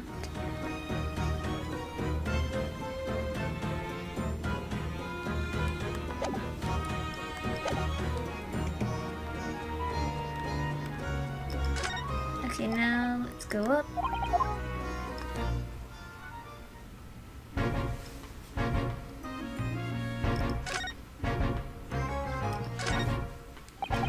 Rip itself apart magnificently and mercilessly. and beam through the air. Yes, beamed. Not blasted, that's the point. Yes, that part's crucial, really. Something like that even possible, though, Iris? Oh, Bruno, I'm just a child. How should I know? Child when it suits you, you mean? From what I can tell, I think if you were to pull this lever here... Stop! Don't touch that. Hahaha, that was practically instantaneous kinesis the way you do over just now, Gregsy. Please, your ladyship. I didn't mean to startle you, but I can't let you touch anything up here. So sorry, you're gonna have some of my lady's special blend to make up for it. Glug, glug, glug, glug. Ah, wonderful. This stuff really is wonderful. It's just like old times, this is.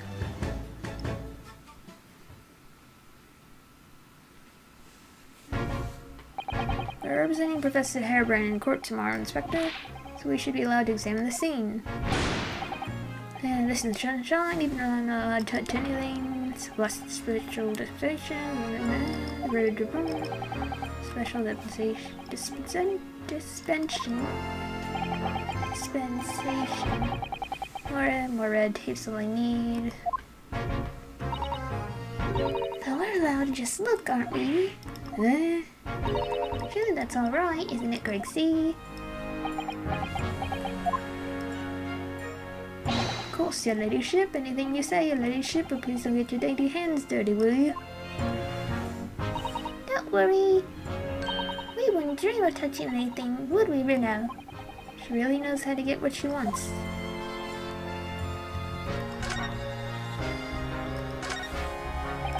Consider how badly damaged everything is. Professor Hareburn is lucky to escape unscathed, I'd say.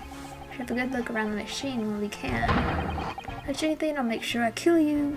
I won't touch a thing, I promise. So please, spare thought for your digestion.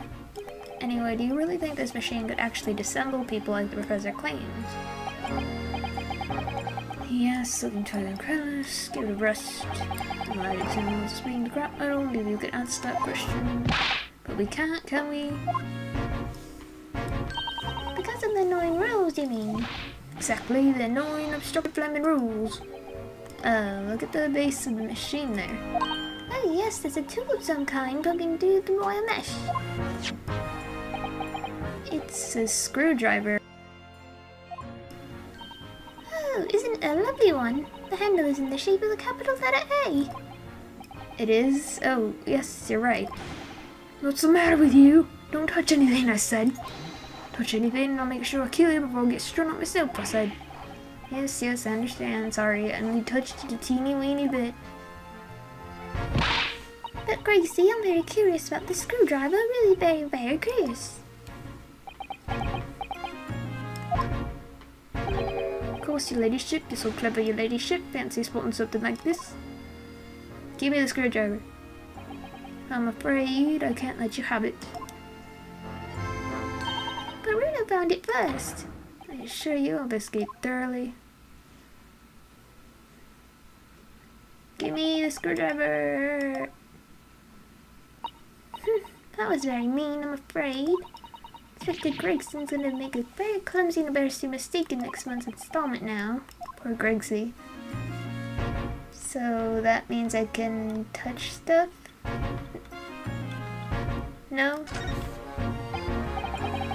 What is that gigantic thing over there? I don't know.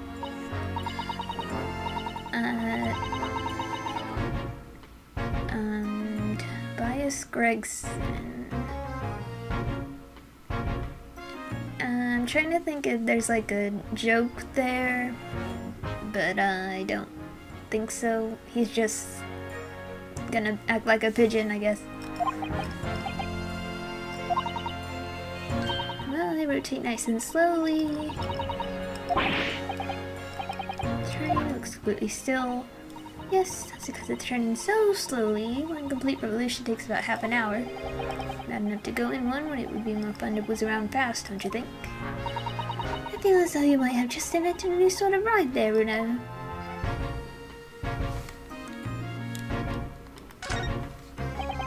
There are all sorts of strange buildings here. I seem to remember something similar being exhibited in Japan one time. Oh, in your country, Reno. I do wish I could go and see it.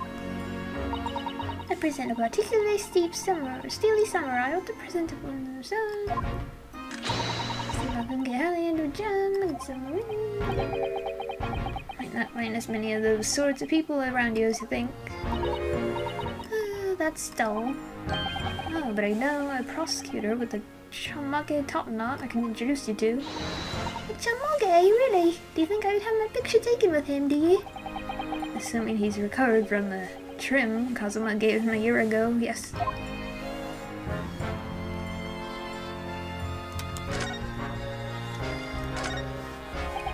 An amazing horn-shaped device pointing towards the crystal tower. I suppose once people are disassembled with a machine, they're shot out of that thing wherever they're going. I'm not supposed to shoot anything.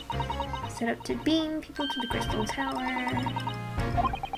Well, I don't like the look of it. If it was as amazing as it looks, accident wouldn't have happened in the first place, of course. If that's true, nothing ever goes according to plan, does it?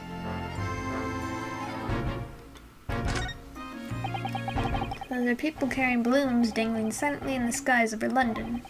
I always thought the day would come when humans would discover how to fly. But I never imagined it would involve them being suspended from colorful, floating Tamari handballs. I'm sure it must feel amazing being up there among the clouds. So we can ride together, Renault, please! I would like to try it without a cast iron guarantee the thing won't plummet to the ground. I'm too scared. Oh, well, in that case, I should tell you what Holly said. It's physically impossible for a flying balloon to plummet to the ground as long as it doesn't explode. Yes, call me crazy, but I think that exploding part might play in my mind a little. Team Rocket's blasting off again.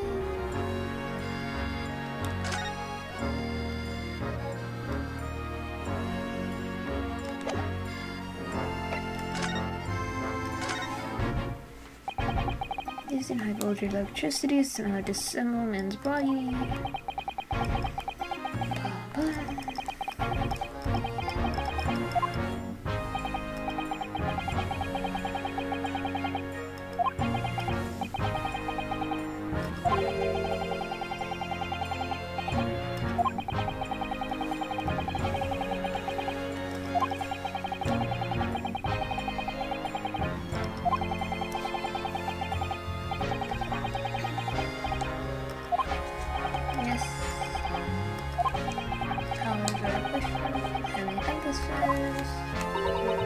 Sort of right.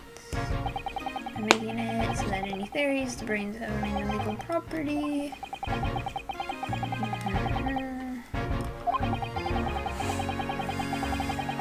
All this science talk is so going over my head. I see now. On a person.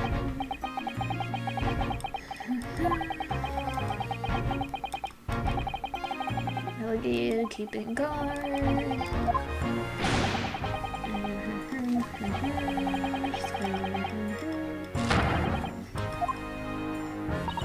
Poor Gracie, he's very het up, isn't he?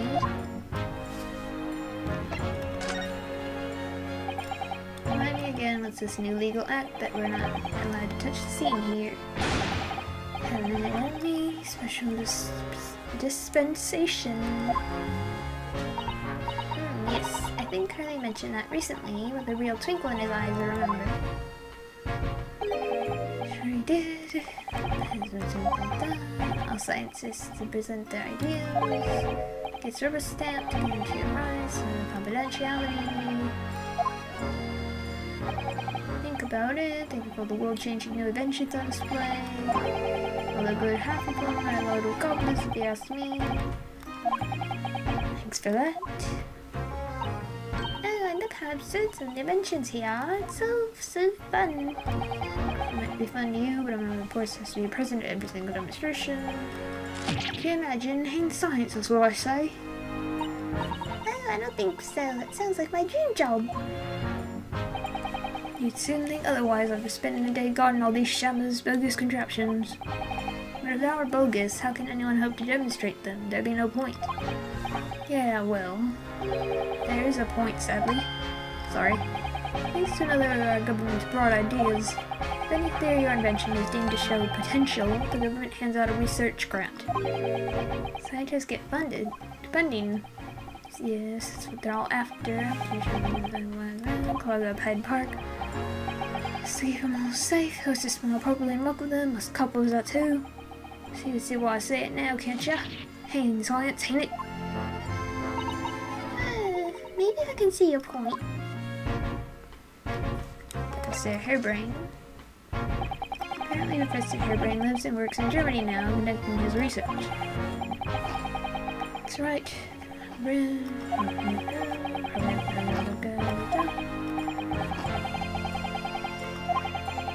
It's time for further education. He's in a university with someone we know, Lord Van Zeeks. Eh, what's that? That's news to me. But what if Van Zeek's man's prosecution has accused the professor's fate is sealed because the Reaper will get him one way or another? Well, I knew that man's beyond me. I don't know what goes on in that head of his. Talking of Van Zeeks, this morning's paper ran the story of them being attacked. Read that?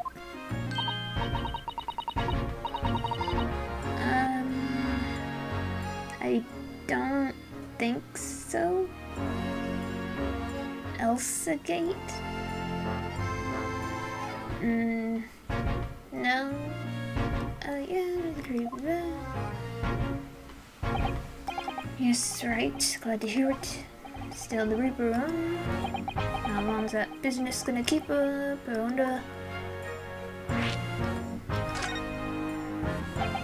Victim of this case, Mr. Asman. He's another of the Reaper's victims, or so I heard.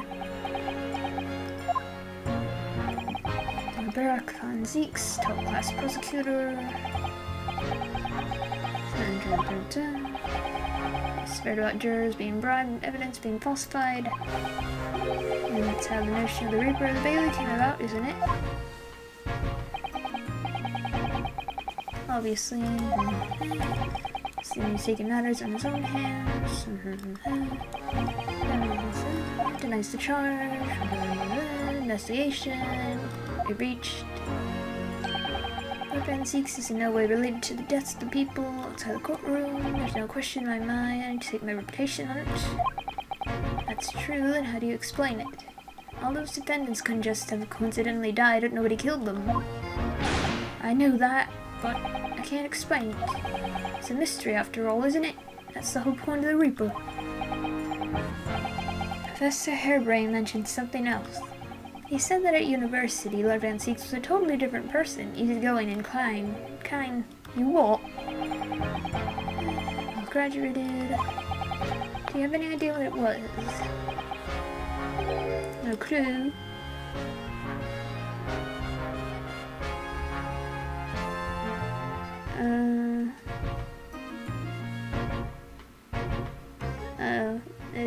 Like that's what. Okay, I think I get what you mean. I didn't know it had an actual word for it. My hands full.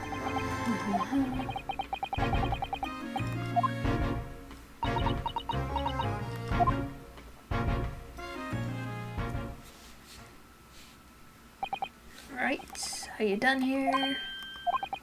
About time you were leaving, or rather, it is about time you were leaving. That lot.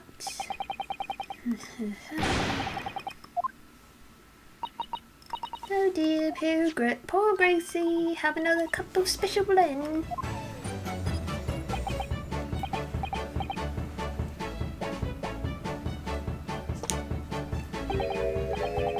Hit the spot. Yep, it's a bit of time.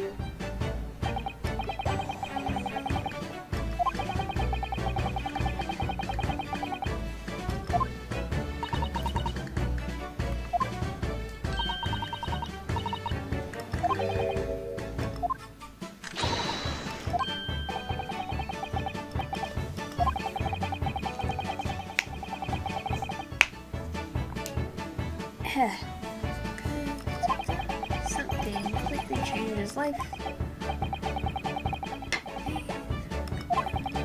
He's in the middle of some big case. Here, this is what you need.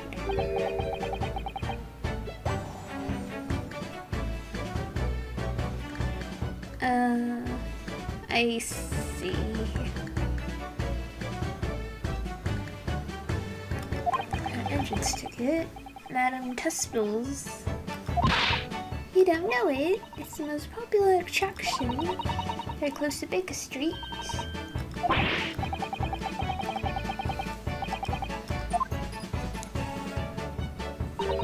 But that's where Helly is. What? At this popular London attraction. Yes. Is it that you know where he is? Helly told me, but he told me to keep it a secret from you now. Madame Tuspel's. I don't see how it could be related to the case we're investigating here, but then stranger things have happened, and when they happen, Mr. Sholmes is usually at the heart of them.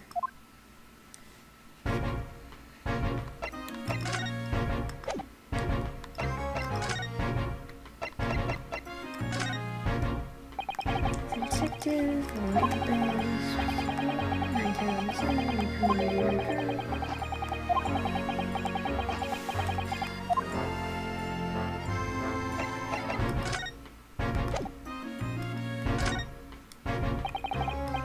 Okay, I don't think he has anything to say. Spectre. Smoke and blast, Spectre back. Reaper getting attacked. Terrible news to wake up to. 10 minutes. Thanks to that, was laid up. Go roast him for the super.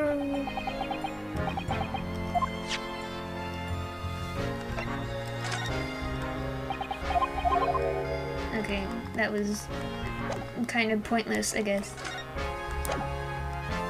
Anyway, oops, Madam Testballs.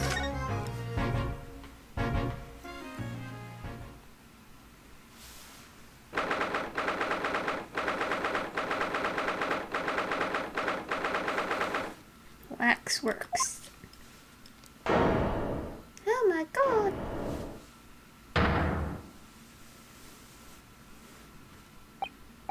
What is this place?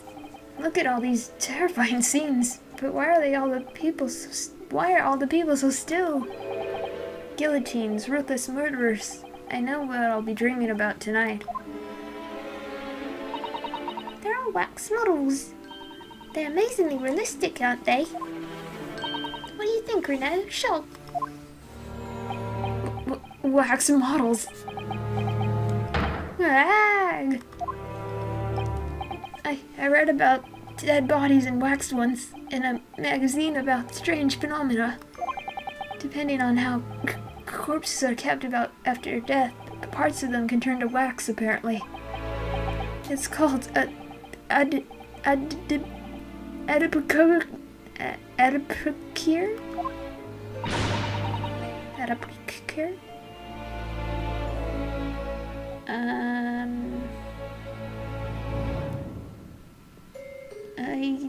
It sounds vaguely familiar, but I don't know much about it. Stop talking about creepy things, you're scaring me. Anyway, it's only in very specific. What now? I've just remembered something else I read in another magazine about strange phenomena. There was an old lady, maybe a witch, who used to pour molten wax over corpses and put them on display. None of the exhibits in here are real. I don't know, that Jack the Ripper one. They're all entirely man-made replicas. They can't be. Do you really expect me to believe that? Just look at them. Oh! There's no way anybody can make models of people that are this realistic. And they're all such gruesome scenes. Her lot... Wait. What is it? Oh, no. I must be seeing things. Is that a dead body? Hello? Is this an arm? It looks like an arm, doesn't it? Maybe one of the waxwork models has fallen over. You don't think it could be the work of one of the mass murderers in here, do you? Reno, stop scaring me! Is it a wax arm or a real one? Come on, you're always pointing that finger of yours in court. Poke that arm now and see how it feels. Objection! Touch the arm. The big heavy curtains are in a very prominent position. Nasty feeling there's going to be something truly terrifying behind it. Oh yes, that's the famous special exhibit. Takes one of England's most notorious killers. Do you want to pay the extra fee and have a look? Pay more money to be even more terrified. Let me think about that for a moment. It's only a suggestion. Okay, so what's this one? Is this some infamous murderer? Yes, called Jane the Ripper. Interesting. All her victims were young women. I knew it. You can tell by the way she's holding that knife. Sure sign of a murderer. Well, yes. Ah! What's the matter, Bruno? I worked it out. I know what she's doing. She's trying to fill that bathtub with blood so she can have a soak in her victim's gore. Not according to the information about the exhibit on the little board here. It doesn't mention anything about the bathtub. Really? Sorry, I don't think it's significant. I still think it has to be there for a reason.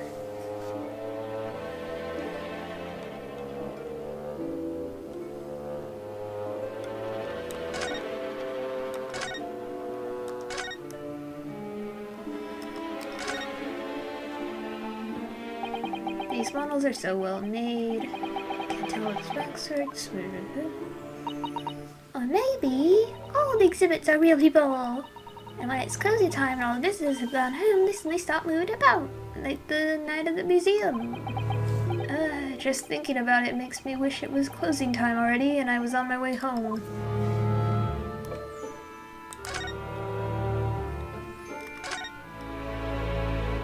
So, is he not real? He has to be real sitting there, right?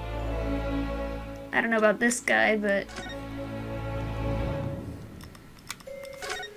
Oh, that's a funny place for a little ladder.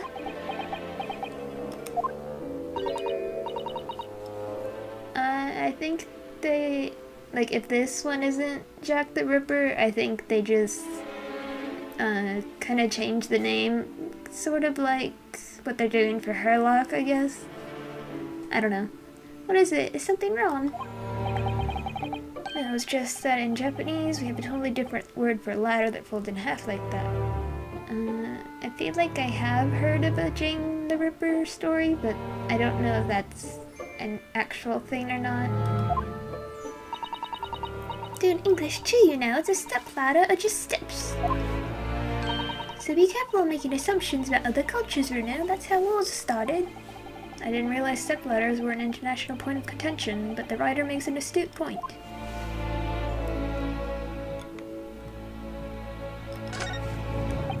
Ugh. Is this an example of Western subjugation? I don't know what that is. You know, when an unscrupulous samurai randomly attacks a passerby to test his sword. I still don't know, no. Well, actually, a waxwork samurai would probably be hugely popular. Could you model it, do you think, Bruno? Doing that Sujigiri thing you mentioned? Well, I do have a sword, but I have no intention of testing how sharp it is on a human subject. For now, at least.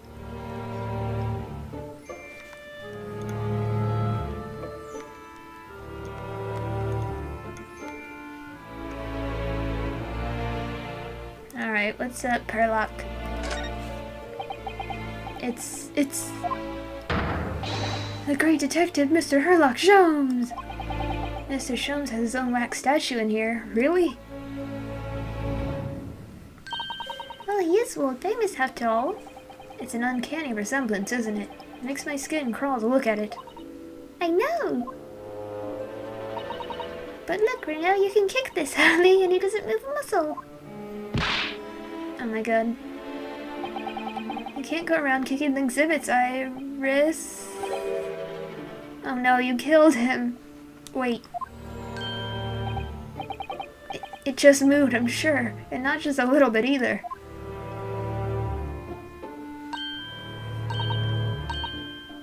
I haven't seen it, but a friend of mine really likes it. Really did it. And look closely. There are beads of sweat on the face of this waxwork model.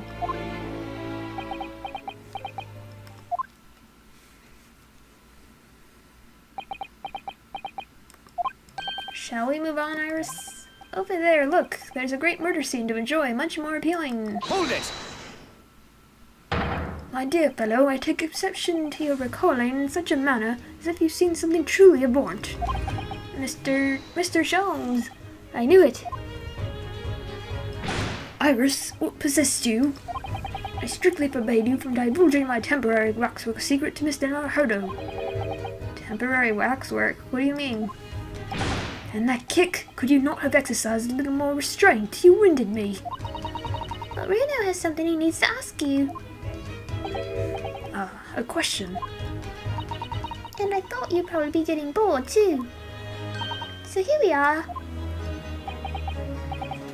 Well, I can't deny that your timing was impeccable. A mere 2 minutes more of being stationary like that, and my great brain, upon which all my success has been built, would have turned to wax.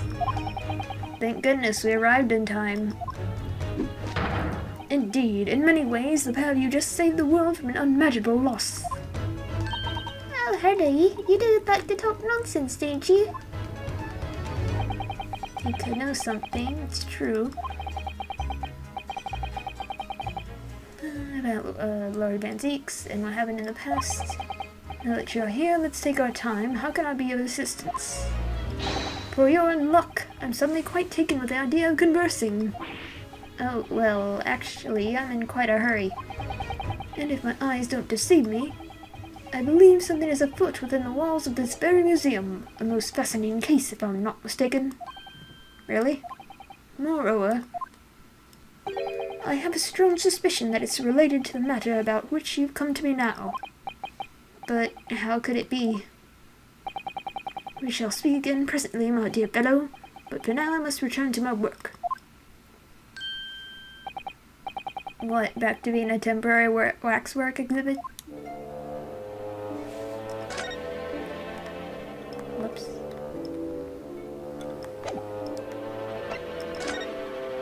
Madam Tusples. What is this place? Madam Tusples came to London from France 3 years ago, I understand. And she opened this little waxwork museum last year. It's enjoyed great popularity in London. There are museums like this in Japan too, but these displays are something else.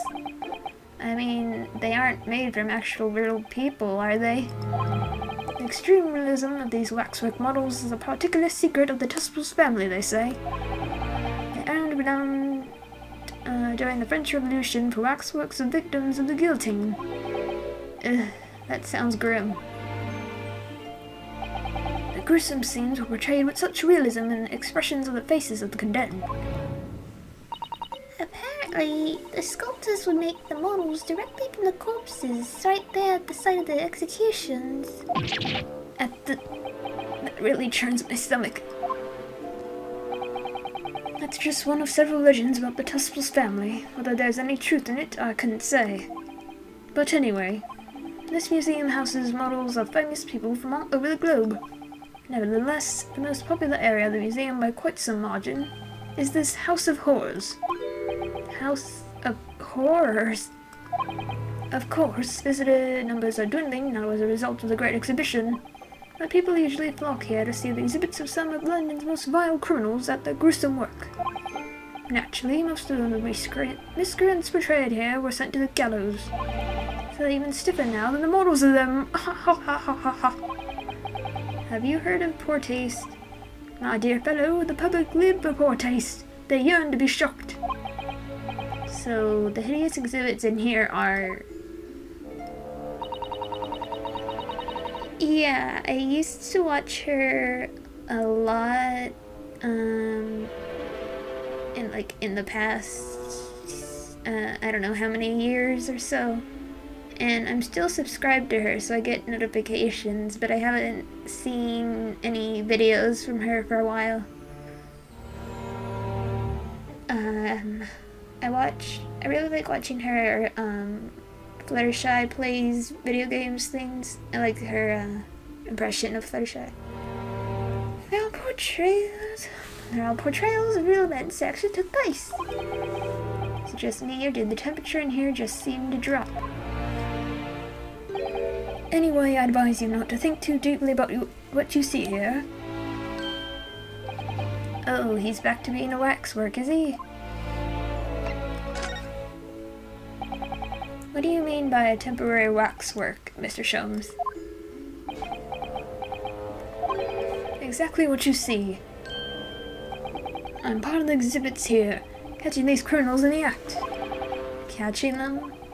Every half an hour I home in on a different killer in one of the displays and adopt a new pose to ensnare them. When members of the public come for a closer look, I offer them my hand to shake. For a shilling, I'll happily allow them to take a photograph with us. Us? Does he mean him and the waxwork murderers in here? But why, Mr. Sholmes? My dear fellow, isn't it obvious? For the money! He really roared at me there. Very fitting for the House of Horrors.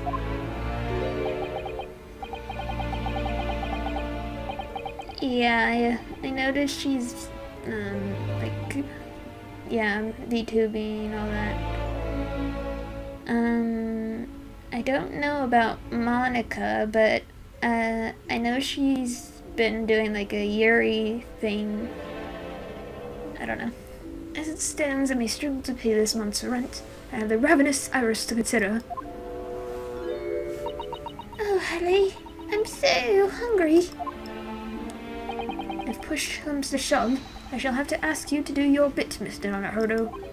What's he threatening to rope me into now? So, with that in mind, how about a photograph? As a special treat, you may have your pick of the murderers and scoundrels in here. The choice is yours. Maybe some other time. Remember, Mr. Naruto, ignore me at your peril. Back to being a waxwork again. Is it just me, or did his final remark there sound a lot like a curse?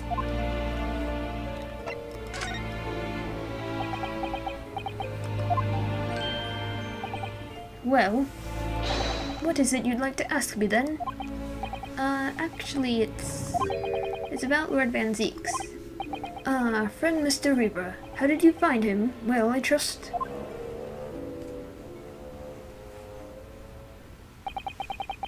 And so I filled Mr. Sholmes in about everything I learned. About Lord Van Zeeks, about Professor Hairbrain, and about the strange coincidence that they had been at university together.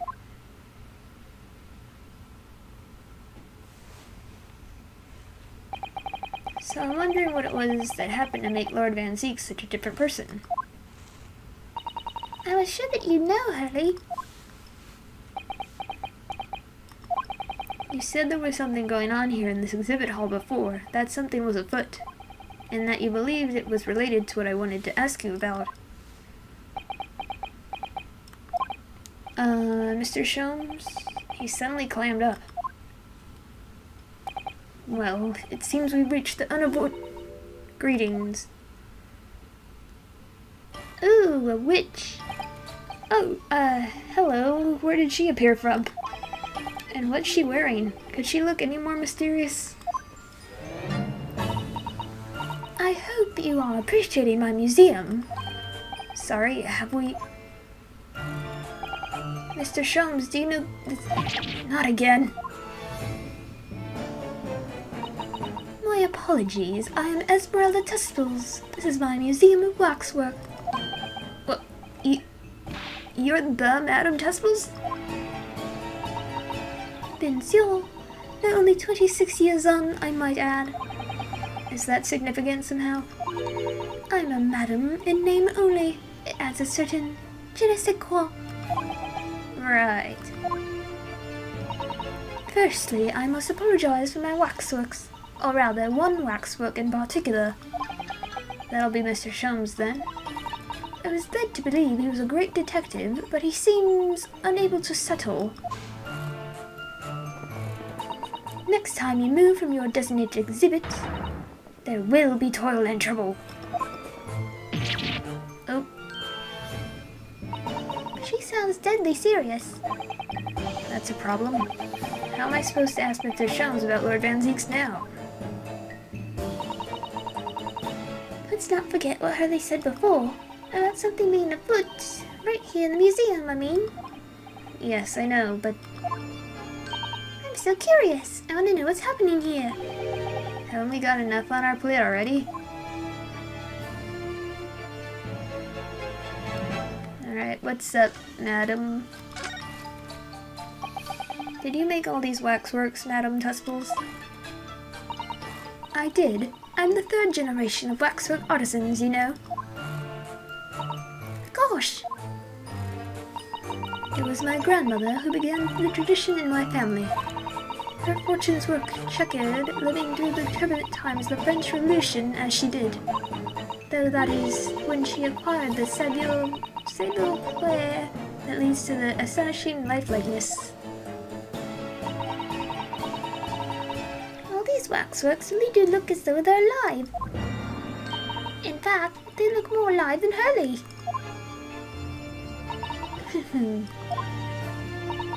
What you see exhibited here represents the most atrocious of London's criminal past.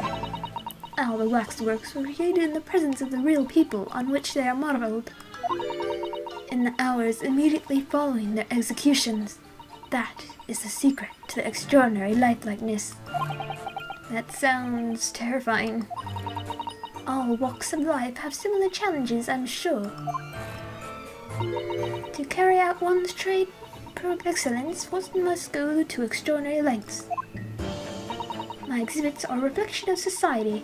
I create only that which the public wishes to see. Why couldn't the public have wished for something less horrifying? Do not fear. Sorry. This room is the only one in the museum with such a macabre theme. I do hope you'll explore. There are models of famous singers, actors, politicians, something for every taste, I hope. It was Iris who dragged me straight in here, come to think of it.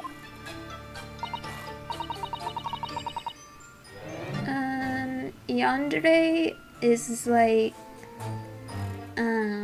it's like a personality type.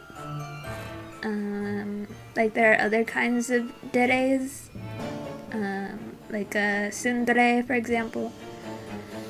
So yandere, they're just like very obsessive, and usually they like kill for the people they love because they're so obsessed with them and they want to be with them, like the only person with them, you know? Like, oh, I'm jealous that this person's talking to this guy I like, I have to kill them. Stuff like that. There's also a kudere, which is like the stoic, cool person type, and dandere, which is the shy part. There's a dere, I think is like a cute, happy, I don't know. Yeah. Not all yanderes kill, but mostly they do. Sorry, perhaps I should have eased you into things.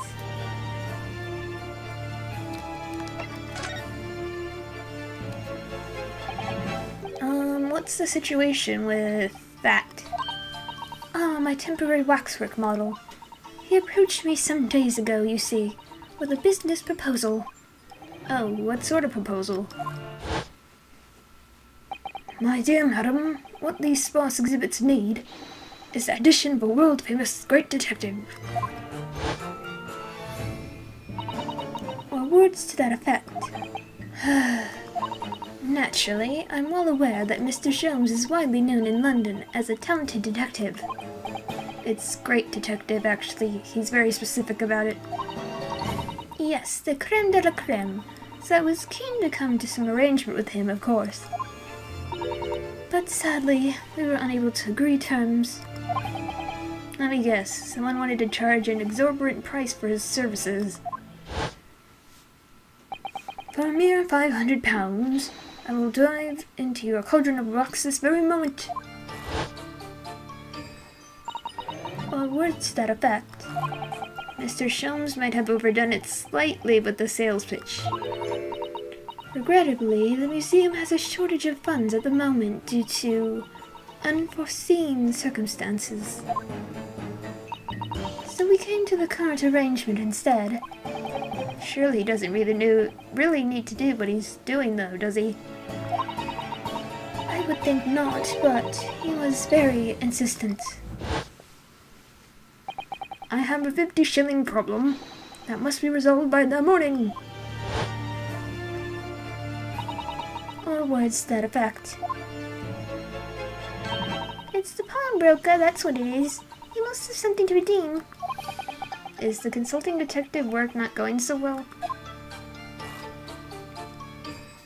Something afoot. I wonder, could I ask you something? Pencil? I'm just curious, is anything going on in the museum at the moment? Some kind of incident, perhaps? Whoever suggested such a thing to you? Oh, well, it was your temporary waxwork over there who mentioned it to me a little. Oh, he's disappeared. A wax model is a work of art, not some sundry object for trade. There you are.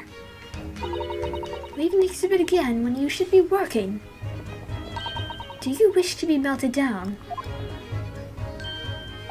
My dear Madam Tusples, save your reprimands. There are more pressing concerns. The wax can wait. It's our ideas about your current problem we must throw into the melting pot instead. Personally, I would advise you not to involve the police. Why ever not? She's turned as white as a sheet. Because you have at your disposal a great detective whose services you may employ for a mere 50 shillings. Though please be aware that I prefer... No, I insist upon payment in advance.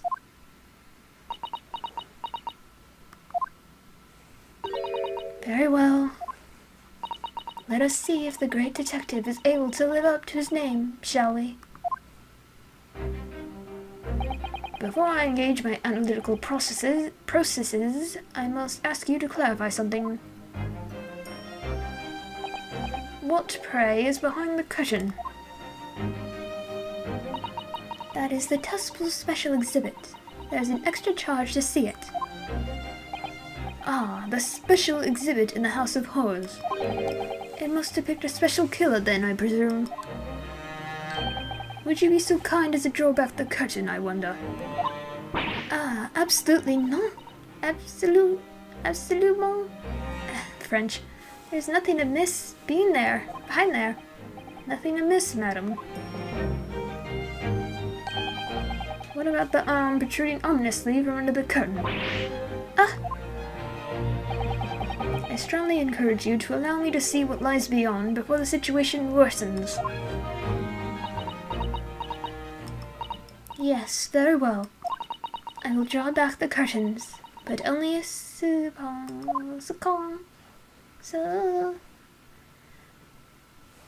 I don't know if I should even try.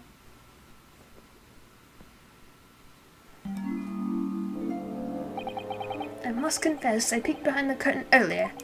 The Tusples special exhibit is a very bleak graveyard scene indeed. And yet, somewhat surprisingly, the waxwork killer one would expect is nowhere to be seen. What does strike one, however, is the portly gentleman lying peacefully on his back on the floor.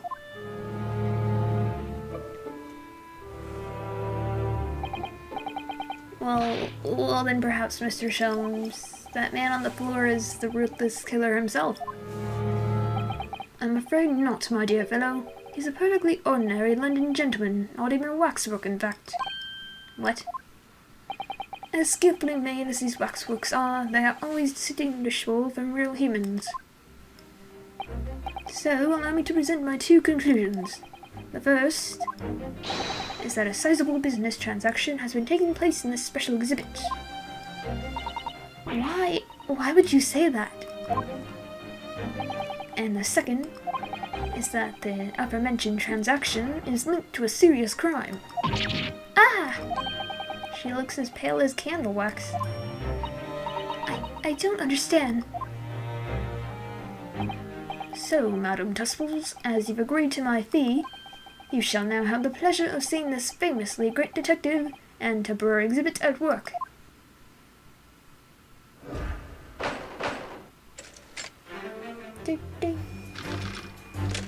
Okay, topic 1, waxworks fate. To begin with, we must ask ourselves what exactly is afoot here in this museum. The answer is revealed by the bundle of banknotes protruding so helpfully from your bag. In my estimation, some £200. That is all my own money. So what does this large sum of money reveal? And not as much as the involuntary glance you cast, as it would seem, Madame Tussles. Yes, the answer lies where your eyes now fall. The significance of the £200 is revealed by that public notice. Waxwork for sale. Your business has hit hard times, it would seem. In short, you sold the infamous killer the centerpiece of your special exhibit for the sum of £200.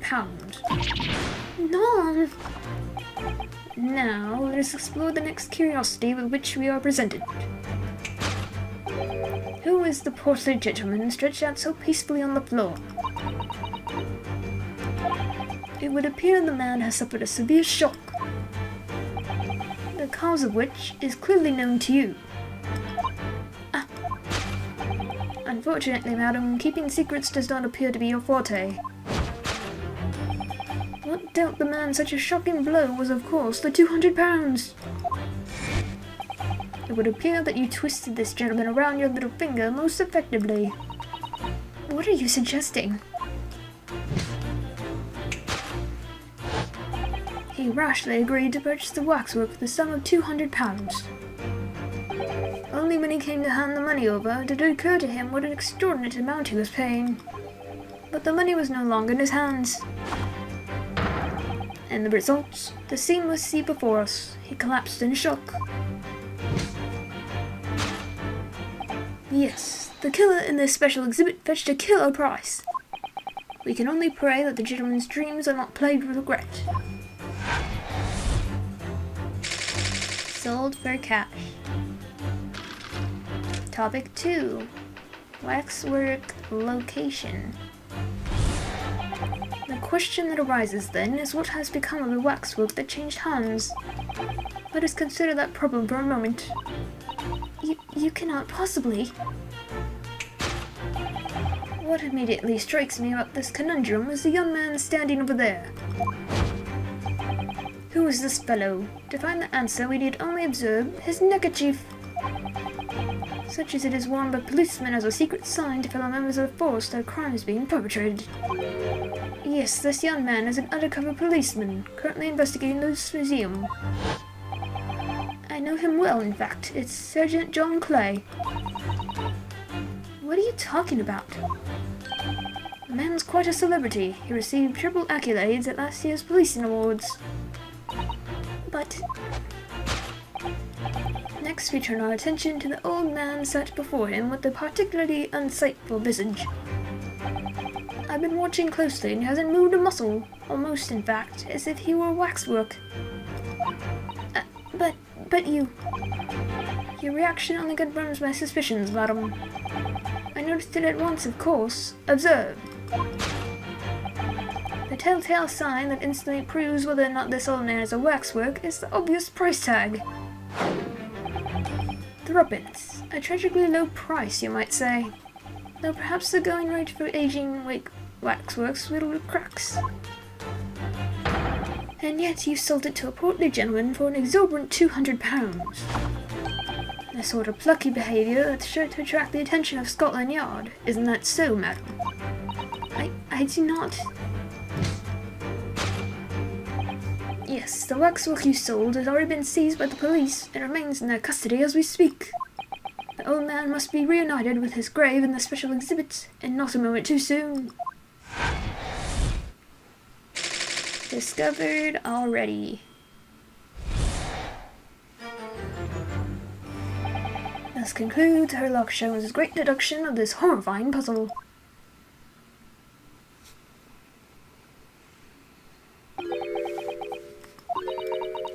Dun. I see I've sent you all into silence. You have, Hurley, you have. And you've obviously upset this young lady in the process. Her cauldron looks awfully hot. If I could just bring up one point, Mr. Sholmes. Ah, the notorious Naruhodo 1 point. I'm all ears, my dear fellow. According to your deduction, then, the special exhibit featured this old policeman. So, that would mean that he's the particularly ruthless murderer, wouldn't it? The killer policeman, Otomo. Sorry. It was a mysterious series of murders that ruffled the capital only last year. The police rushed to the scene every time, only to find the culprit had disappeared into the ether. And it turned out the culprit was a policeman himself, a senior officer by the name of Otomo. So you mean that's who's the sinister-looking old man? That's who it's supposed to be? Indeed, it is a particularly grim face, is it not? Unforgettable, in fact. Yes, I remember that odious countenance only too well. But is £200 a lot of money for a wax model? It would be enough to afford one of the latest steam carriages, if that puts things in perspective. So it is quite a lot then. Is there anything else you wish to add? Before I melt you down. That bubbling wax is looking more and more ominous. The smell of all that molten wax is starting to worry me. Mr. Sholmes did more or less just accuse her to her face, so... I think I might have to call on your assistance here, Iris, if that's alright. To make some minor corrections to the great detective's great deductions. Of course it's alright. We'll soon set things straight. Well, let's get started then, shall we? Before Madame Tusples vents her anger. Just what I was waiting to hear, my dear fellow. So, Madame Tusples, in accordance with our agreement, you shall now have the pleasure of seeing this famously great detective and temporary exhibit at work.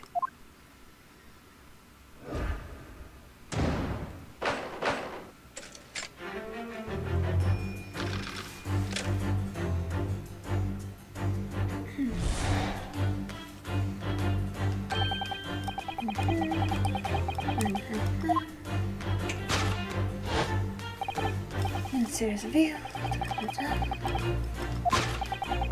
In my estimation, £200. This is like some mini review.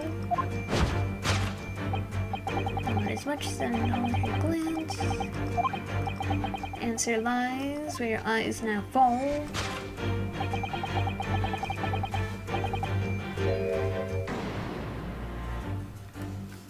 She definitely looked in this direction, it's true. But I'm not sure she's selling other waxworks even for £200. Oh, she must pour her heart and soul into making them, don't you think? Over and above the wax. If it were me, I wouldn't sell them for anything. For that much money, I would, but it sounds like that makes me a bad person. Well, anyway, I wonder if the £200 could have some other significance. Let's follow that furtive glance again and see if there's anything else that could explain it.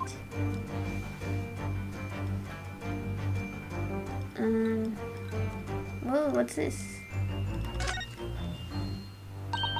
What's that note doing pinned on the wall there? Oh yes, let's see. Dear Madame Tusples, we've taken the prisoner from this room. The price for his safe return is £200. Have the money ready by noon on 23rd of October. What? It's just like the sort of thing that's left behind when someone's kidnapped. Yes, it's a ransom note. Exactly.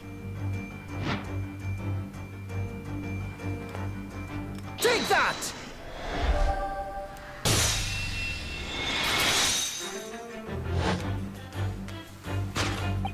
The significance of the £200 is revealed by that ransom note. Quite so, and we must congratulate these criminals on their inventiveness abducting a waxwork. £200 is no small ransom fee, yet you clearly intend to pay it.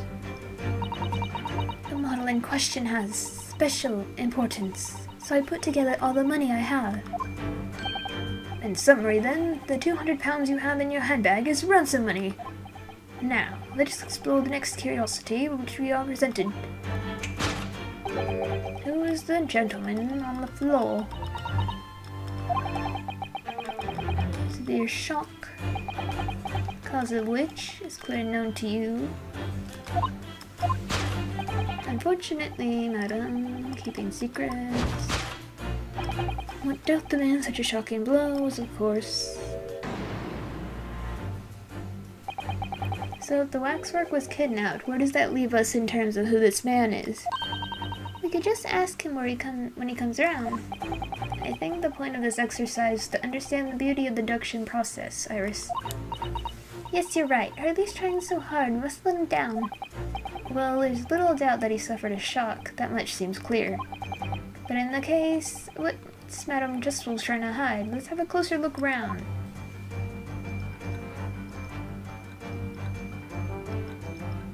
What is this? A glove?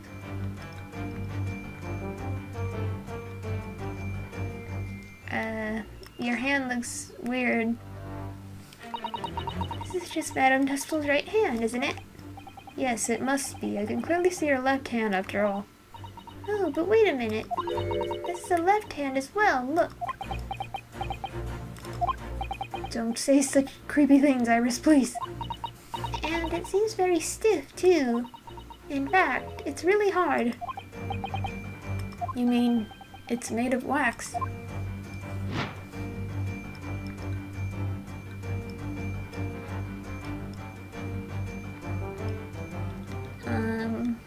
Take that! You knocked him over the head with it. What dealt the man such a shocking blow was, of course, the waxwork hand. Indeed, with a solid waxwork limb, one could deliver a very substantial blow. How could you? The hand protruding from the bottom of your cape. It ought to be a right hand, but closer inspection reveals that in fact it's a left hand. And somewhat masculine as well. And orange. In other words, it does not belong to you, madam. It is the hand of a waxwork model. Kya!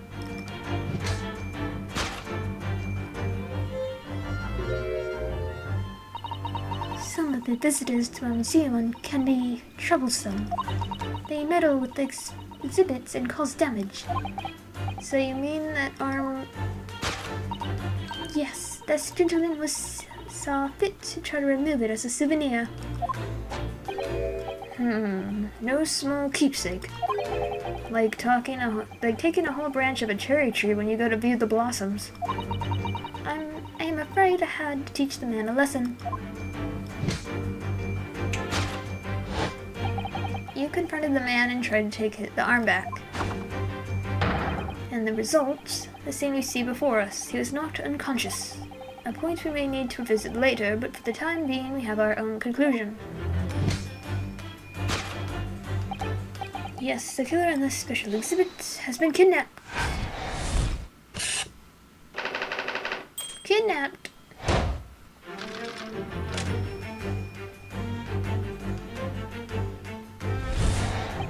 The question that arises then is what has become of the waxwork that changed hands. Let's consider that problem. Cannot possibly... It immediately strikes me that was conundrum, this young man. Who's this fellow?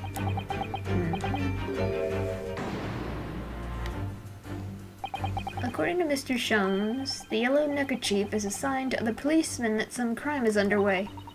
A way of communicating with his colleagues without revealing his identity, yes. It's a secret that's closely guarded by Scotland Yard, that Mr. Sholmes didn't hesitate to give away. Well, uncovering secrets is in any true detective's nature, of course.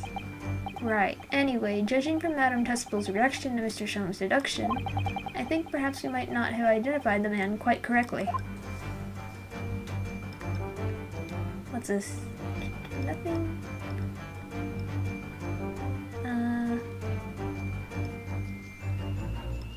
Oh no! What the? The man has a stub sticking out of his shoulder where his arm should be. well, that settles that then. Right, this isn't a real person at all. His entire arm's been ripped off from the shoulder down. His arm's been... Of course, that ties in with what we just found out. Take that!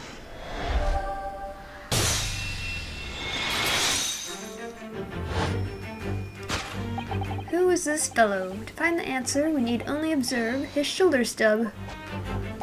No such boneless human walks this earth. Of that I can assure you. In other words, the man standing here, the young Sergeant John Clay, is in fact, defying all odds, a waxwork model. I seem to remember it was you who concluded he was a real person in the first place, Mr. Sholmes. He has become quite a celebrity in London, being the winner of no less than 3 policing awards last year. I simply had to make a model of the man. Naturally. What other explanation could there be? And it was this detective's arm that was pulled off by the man on the floor in the special exhibit, wasn't it? Next we turned our attention to the old man.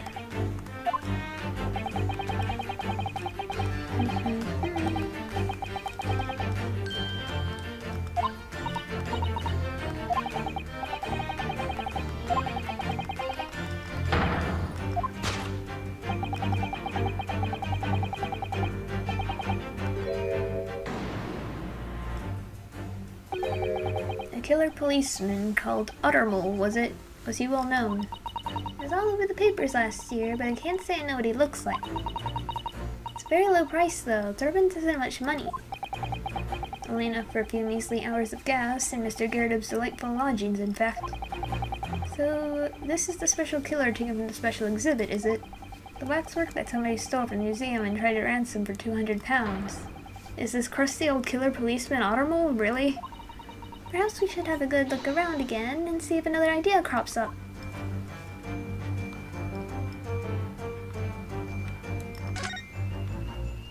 Oh, I saw that leg. I don't believe it. It's the secret sign that lets other detectives know some criminal activities underway. Yes, it's a slight strange choice of outfit he's wearing to go unnoticed. He must be a detective disguised as a policeman. Or a detective disguised as a waxwork model of a policeman. He doesn't look like he's clever enough to think of something like that, though. Perhaps you should try to be a little more polite about him, Iris. Twitch, twitch. Look at this. The old man's tapping his foot like crazy. He seems to be fast asleep, though. He's not tapping his foot consciously, then. So you mean... It must be a twitch. Never mind that. The point is, waxworks don't tap their feet. Or twitch. And look at his arm, too. We've seen a scarf like that somewhere else around here, haven't we? Take that!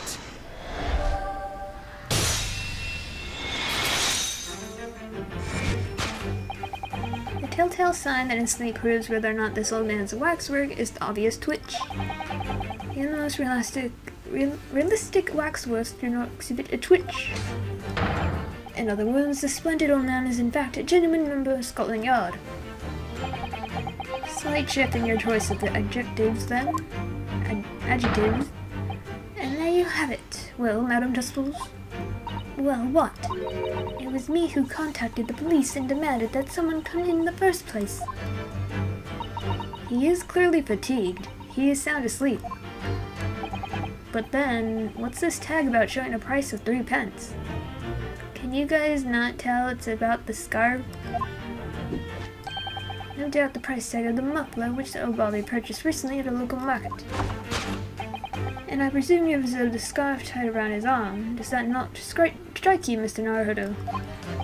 Yes, the secret sign used by detectives to show that some criminal activity is currently underway. Of course, because, as you know, there has been just such criminal activity happening here. As you deduced from the very beginning, Detective. So, it would seem that we finally arrived at the truth.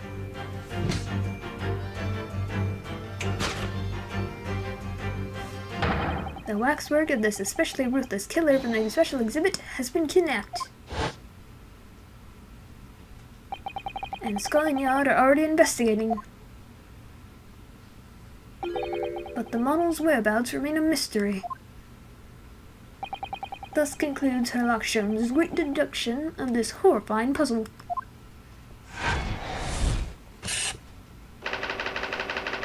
Still a mystery.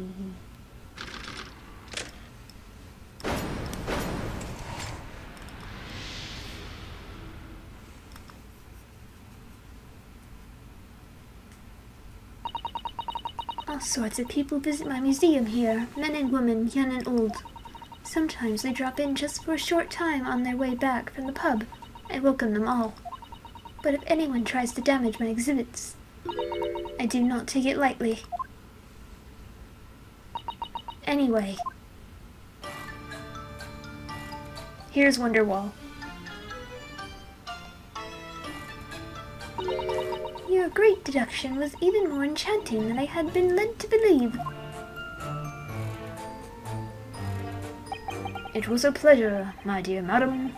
I'm gratified that you enjoyed the spectacle.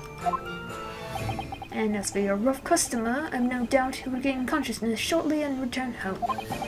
What concerns me more is the waxwork from the special display, if it was indeed genuinely abducted.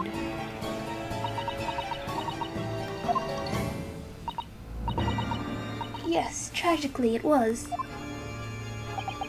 Then I would ask you to recount to us the events surrounding the stolen waxwork, in as much detail as possible, if you please.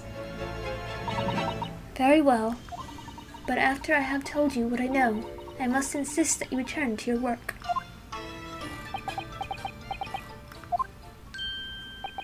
The talents of a great detective could be put to better use, I feel, but as you wish.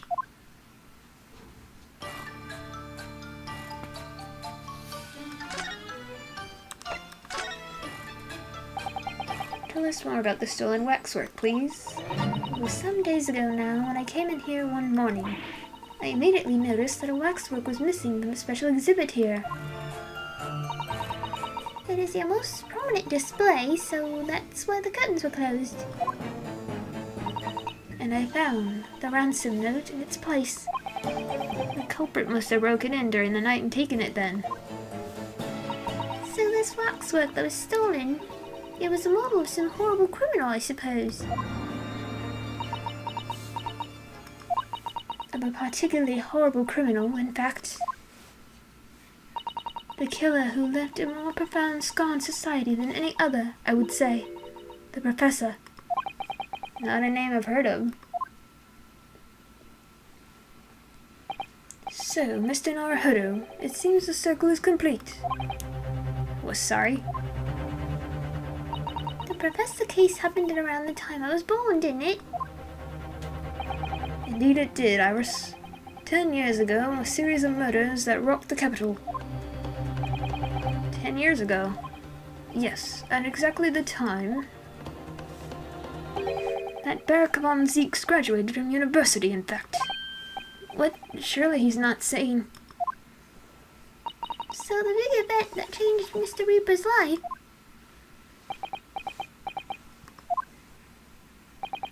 As you've surmised, it was the Professor case. Who was this Professor then?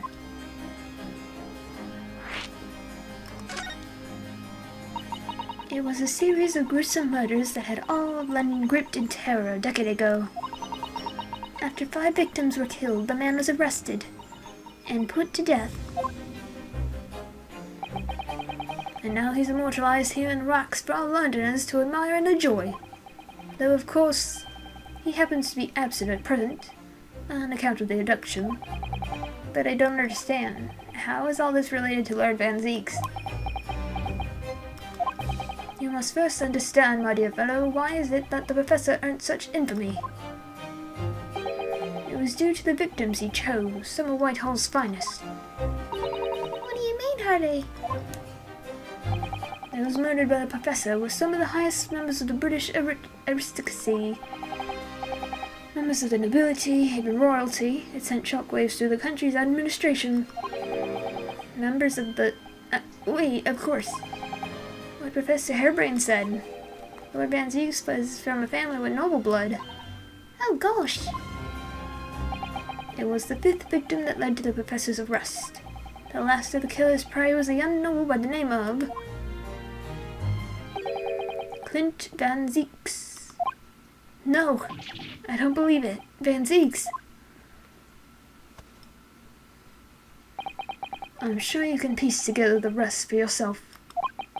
In the wake of his older brother's murder, the young Burke pursued a career as a prosecutor, and eventually became the Reaper we know today. I had no idea Lord Van Zeeks had such a tragic past. Well, I'm afraid that's all I can say on the matter, for the time being at least. After all, I have work to do. As a waxwork exhibit, I'm afraid I shall have to excuse myself as well. Oh, yes, of course. It's been a pleasure. Thank you.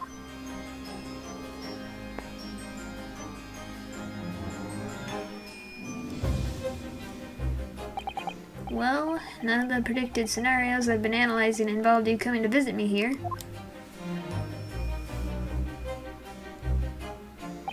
It's been too long, it really has. I'm delighted to see you, Burke. It's been 10 years, and here we are, meeting in a prison of all places. I can't forgive myself for what happened to Mr. Aspen, I just can't. I still can't believe it could happen. Tomorrow, the court will decide. Yes, I have a young Eastern man acting for the defense. He seems reliable enough, though.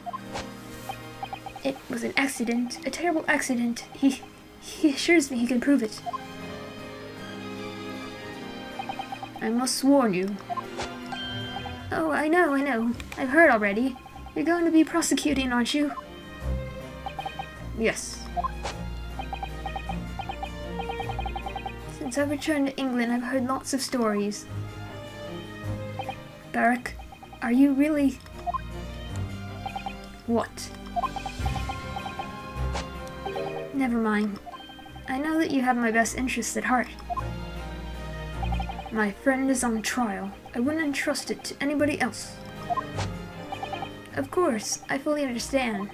Thank you, Barrack. Until tomorrow, then. I'll see you in court.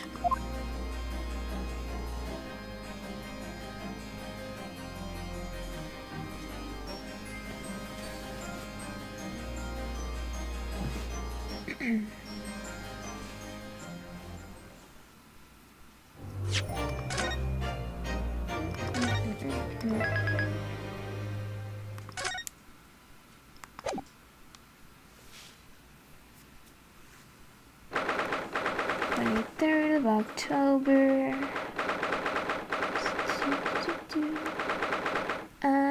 Just looking over like how long this episode or whatever you want to call it is. This trial is gonna be like the longest one ever. So I might stop after the first part. I can't believe it's been 6 months since I was last allowed to work in court. And now, here I am, back at the Old Bailey. Ah, Mr. Naruhodo. Good morning, Professor Hairbrain. I don't understand. It doesn't make any sense. The atmospheric pressure in here is off the charts. I never felt anything like it. It's crushing me. I feel it every time I'm here, that gravity. Well, this is Britain's highest court. Are you telling me it's fitted with some kind of a device that can actually control air pressure? I think it's probably all in the mind. Ah, yes. Well, you won't let me down, will you, Mr. Naruhodo? Sorry, I'm trying to read his little name tag there. I'm counting on you in today's trial to save my life. To save the secret of my super high voltage instantaneous kinesis machine from being made public. Yes, I understand. I know what I have to do. I have to establish that the explosion 2 days ago was nothing more than an unfortunate accident. Well, I'm sure there's nothing to worry about, really. Justice will prevail. My commiserations, Mr. Naruhodo. You appear to have been lumbered with the most tiresome case here. Mr. Sholmes, I didn't expect to see you here. That was very mean, Runo, leaving me alone at home with Hurley. It took me at least an hour to wake him. Is it... Are you... Sherlock Sholmes? Indeed, sir, I'm he. Sherlock Sholmes. Oh, I've heard all about your exploits, even whilst living in Germany. Ah yes, Rand's magazine's on sale in Germany too. This month's installment was sublime. Your deduction in the adventure of Silver Blaze was wonderful. Ah yes, a memorable case indeed. It concerned a snake, I seem to recall. No, that was the speckled ban. Well, thank you for coming. I do appreciate your support. I'm sorry to disappoint you, my dear fellow, but I'm afraid I can't stay. Oh, I have urgent business at Madame Tussell's.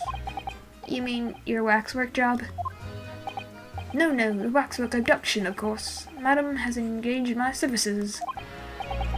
So you're trying to get to the bottom of that ransom note, are you? This week's wages depend on it, as does the safe return of the waxwork, naturally. As such, I intend to give it my undivided attention. Oh, well, never mind then, I understand. Of course, with my skills of observation and reasoning, resolving the matter will be as easy as proverbial pie. I shall return forthwith. For until I solve the case, I shall have no money to afford a pie of any description. Oh, then you must absolutely give it your full attention, Hurley. Quite, Iris, quite. But life is riddled with irony, you know. Whenever I give something my full attention, I have a quite insatiable desire for a pie. One of the universe's intractable mysteries, you might say. Oh yes, quite, definitely, absolutely, I totally understand. Is someone a little starstruck? I wish you the very best of luck, Professor Harebrain. Oh, why thank you. Before I depart, Mr. Naruhodo, a word in your ear, if you please. What's this about? As you have remarkably little grounding in science, I feel I ought to inform you. As compelling as this super high voltage instantaneous kinesis hypothesis may be, a practical information such as was attempted by the professor at the Great Exhibition is quite impossible. But the professor said the demonstration was a success. Yes, it would appear that he fervently believes it was. I've read Professor Bunnybrain's paper about it too, Runo, and I have to say, I'm sure it can't be done. It could barely be done theoretically, let alone practically. So he's completely barking up the wrong tree. But how can an experiment that had no possibility of succeeding, in fact, succeed? That's contradictory. And it's that contradiction that will be at the heart of this trial, no doubt. What's that supposed to mean? Now, I must hurry along. I wish you the best of luck, my dear fellow. See you later, Hurley.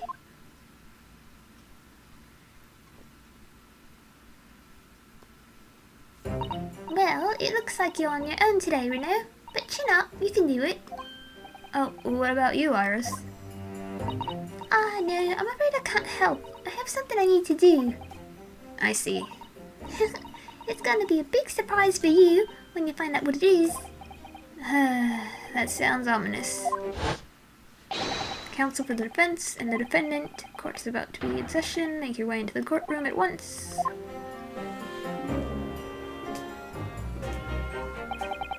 An experiment that the laws of science say can't possibly succeed, and a scientist who's convinced that it did. That's the riddle you have to unlock here, Renosuke. That's the key to this case.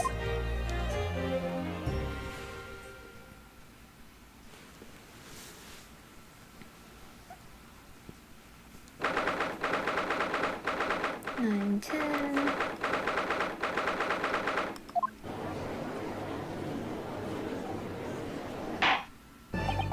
In the name of Her Majesty the Queen, I hereby declare this court to be in session. We are sitting today for the public trial of Professor Albert Harebrain. I now call upon the counsels for the prosecution and defense to declare their willingness to proceed. The prosecution is ready. The defense is ready, my lord. I'm 6 months out of practice, and what's more, Susato... I'm without Susato-san today. Ugh. Is it just my imagination, or does the air in here feel even more oppressive than usual? So, I must say I recollect the victim of this case all too well, Mr. Odie Esmond. Mr. Esmond was well known as a fancier, though that was merely a front of his diverse criminal activities.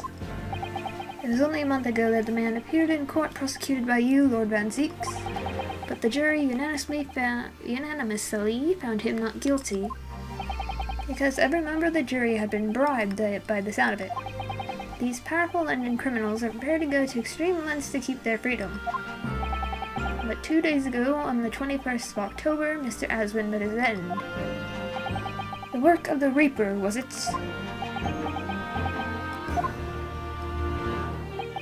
If that is how your lordship would describe divine retribution, but the fact remains that Mr. Aswin's death was a direct result of the actions of the accused, Professor Harebrain. Very well then. Now, ladies and gentlemen of the jury, you have been selected at random to represent the will of the people. Are the 6 of you ready to fulfill your societal duty? I'm most gratified to have been selected to carry out this important civic duty, my lord. To have a man's fate in the palm of one's hand? Oh gosh, oh golly, it sends shivers down my spine. Science experiments, magic, conjuring tricks, courtroom trials, all are nothing more than performances. Any spurious scholar that defiles the reputation of science deserves to hang. We have to listen to what's on both sides of the fence, and so on, and that's it, isn't it? Just this random girl eating corn. Wasn't like this in my day, wasn't like this at all. That's... the police killer Audible look-alike. Again. And he's as exhausted as ever, it seems. Now, as I'm sure you are all aware, an incident we are here to judge today tragically took place at the Great Exhibition shortly after its opening. Though the death toll could have been far worse, with the exception of the victim, no one was killed. Nevertheless, the dream of the science being exhibited rapidly turned into a nightmare for the spectators. A tragic turn of events, and as such, the eyes of all London, no, of the whole world will be on this trial. It is our duty to reach a swift and just conclusion, I feel. So, your opening statement, please, Lord Van Zieks. At the heart of this incident is technology never before demonstrated anywhere in the world. One of science's latest developments, I take it. The government is keen to capitalize on the Great Exhibition to improve Britain's technological advantage. The technology being demonstrated by the accused was described as super high voltage instantaneous kinesis. Good lord. It's designed to disassemble human subjects using extremely high voltage electricity and beam them instantly to another location where they are subsequently reassembled. Is such a thing even within the realms of possibility? Well, I don't believe it, that's for sure. Disassembling people with electricity? My goodness, how shocking! The whole idea is absurd. The hypothesis would never stand up to scrutiny. Sir, I believe you are a fellow of the Royal Society, are you not? An expert in your field. I am, and my word on the matter can be considered final. Instantaneous kinesis is poppycock. So this expert and Mr. Sholmes are in agreement. It's impossible. What is the prosecution's view on the matter? The prosecution would assert that the accused's instantaneous kinesis demonstration was a success. What? What? Order. The professor's hypothesis is currently under investigation by the British government. If it is deemed to have merit, a substantial research grant would be made available. The accused made use of the invention built on his new hypothesis to take Mr. Asmund's life, in order to be the sole benefactor of the grant. But... This disastrous demonstration was no accident. It was carefully designed from the outset to end the life of the victim.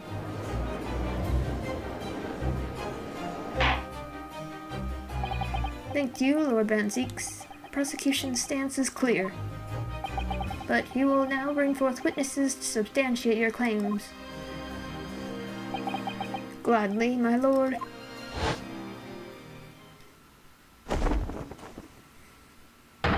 Bailiff, show the first witnesses to the stand.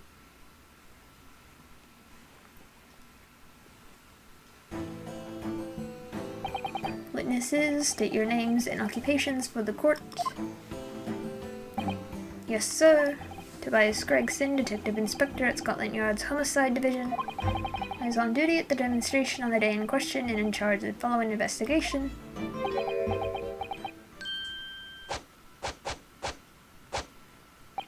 Albert Harebrain, scientist. You were born in England but have been carrying out research in Germany in recent years, correct? Yes, that's right. After graduating from university here in Britain, I went to work in Germany and made an amazing discovery, which is what brought me back. I had to demonstrate my incredible hypothesis at the Great Exhibition. What you demonstrated was incredibly alright. An incredible explosion. But the science was a success. The instantaneous kinesis worked. Everyone saw it. They must have done. Yes, there was a terrible accident, but the demonstration of my hypothesis was a success.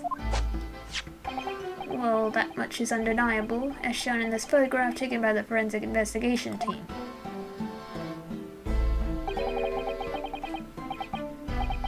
This was taken inside the Crystal Tower, I take it, the centerpiece of the exhibition, no less. That's right, my lord. Seems the victim rammed straight into it. I see. Very well. Submit the photograph as evidence.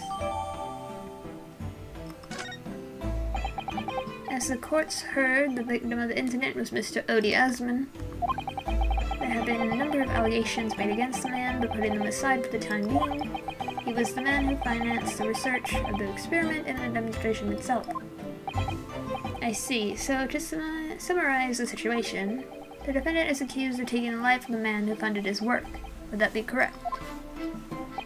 Exactly. But couldn't it be that the explosion was caused by some malfunction in the apparatus used for the demonstration? That's right. That must be it. My splendid machine. My poor, splendid machine. You saw it yesterday, didn't you? You can't even examine the wreckage thanks to the Special Suspension of Scientific Equipment Act. What? The wreckage? The wreckage? But that being the case, how can the facts be established? How can it possibly be determined whether this was an accident or a deliberate and malicious act? Extremely simple, my lord. I beg your pardon? Isn't that right, witness? What? Sorry, me? No, your neighbor. Yes, sir, it was murder, plain and simple. Anyone could state that with complete certainty. What? How can you possibly think that? Thank you, Inspector. I think we had better proceed to formal testimony. You will explain to the court on what grounds you claim this experiment to have been a front for murder.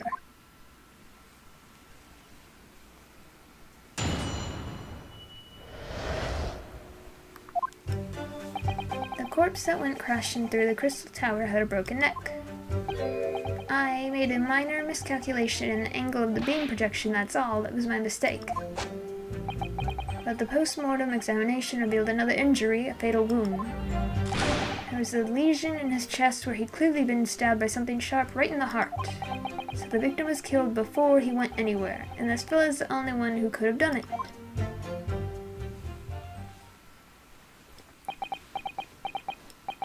An extraordinary business.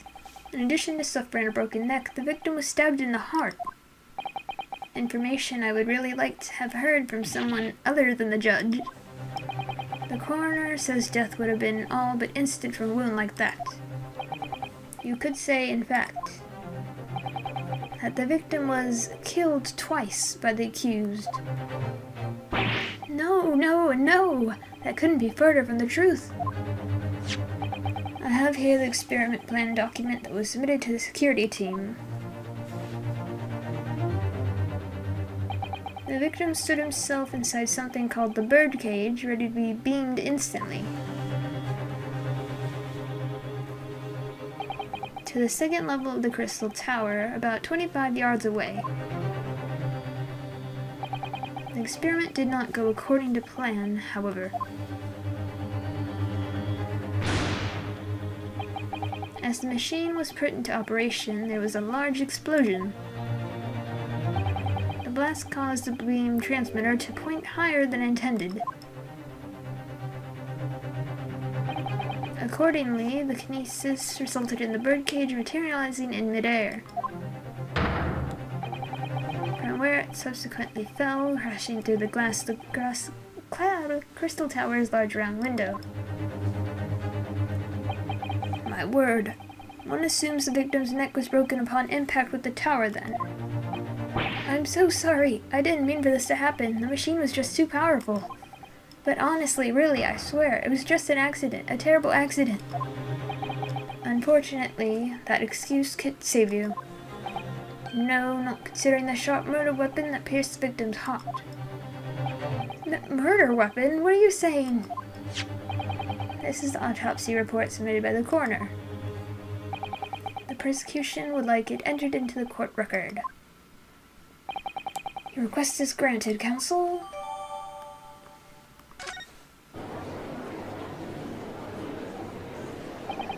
I was there in person, you know. I saw the whole ludicrous performance. And the only other person on the stage was Mr. Asman. Mr. Asman was a disgraceful excuse for a scientist. Then really, by all accounts, it must have been him. Hard to think otherwise, really. Very well, counsel for the defense. Proceed with the cross-examination, please. Yes, my lord. I need to focus here. It's been a while.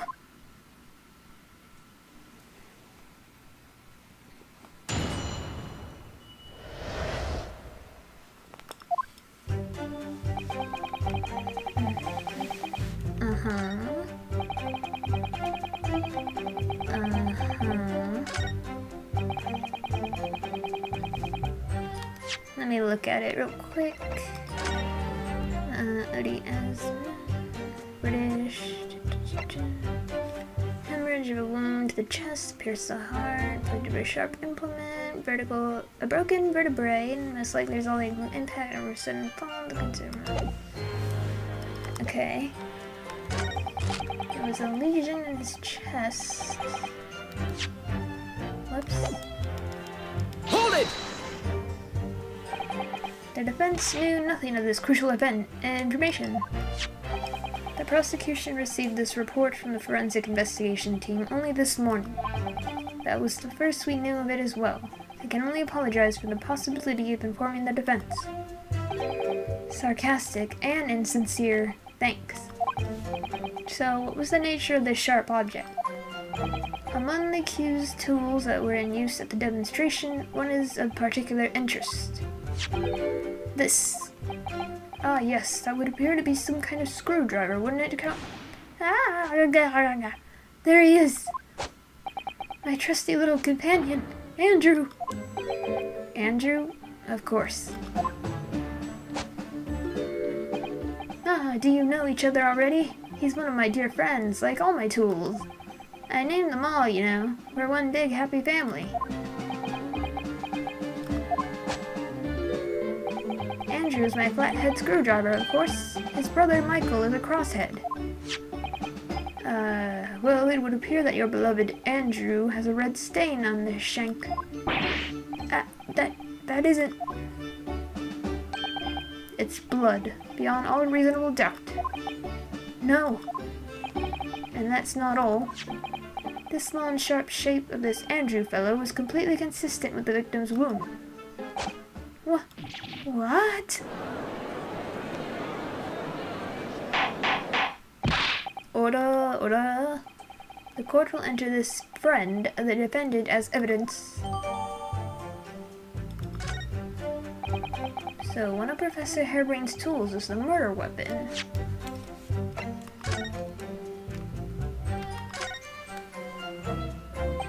I've seen this unusually shaped handle before. It's the same screwdriver that was lodged in the grill on the floor of the kinesis machine, which could be important information, so I should definitely make a note of it. Put the grill on the base, a very distinctive handle. This is blood, Mr. Asmund's, no doubt. This is the problem with looking at murder weapons.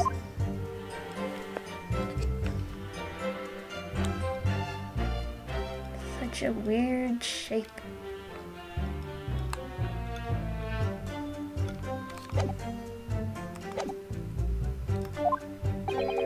Great.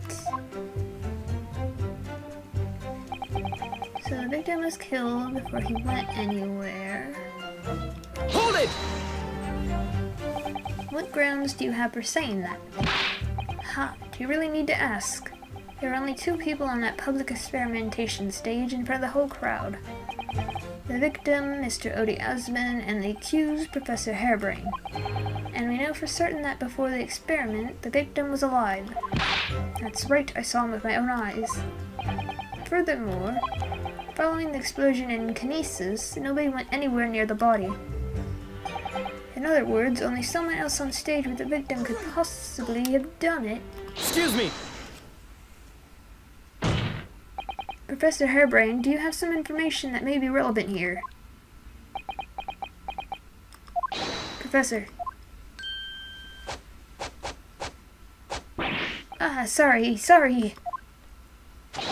I was just calculating the optimum coefficient of electrolysis to separate molecules in the human body, and the witness stand is the best place for that.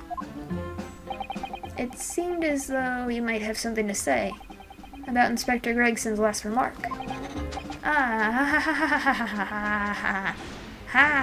Yes, that's right. Of course. He just said that nobody else could have done it, didn't he? Yeah, that's right. Who else could have stabbed the victim, eh? I don't know, but there's no way that I could possibly have stabbed Mr. Asmund, as you say. Huh. Explain, please, Professor? Of course, this cold-hearted policeman may not be aware, I suppose. But humans are warm-blooded mammals, with blood running continuously through their veins. I had heard. And surely you see, if I plunged something the size of Andrew into that man's chest, the whole stage would have been a bloodbath. No, a blood swimming pool. But thousands of Londoners are watching me at the time. And yet not one of them claims to have seen a swimming pool of blood. Well, no, I suppose not. You see, not one. True, I didn't see anything like that. Well done, Professor. That was a great counter-argument.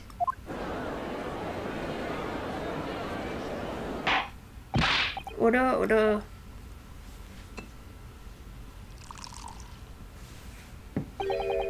Pray forgive the discourtesy if I savor a drop from my hallowed chalice to accompany my old friend's adducing. Here's to you, Albert. Oh, you're too kind, Barack. But I'm really not a patch on you. No, you're not. No? You've neglected to mention one crucial possibility. I have. A particular situation in which very little bleeding would result from a stab wound. Of course. Inspector, enlighten the court, please. Yes, sir. Where are they going with this? Very well, you will amend your formal testimony now, Inspector Gregson. The weapon the victim was stabbed with must have been left in his body.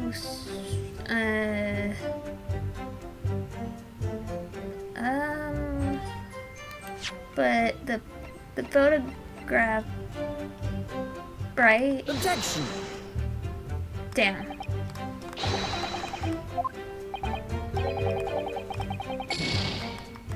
Okay. Maybe, it's the screwdriver then, because it was in the grill, or whatever. Okay.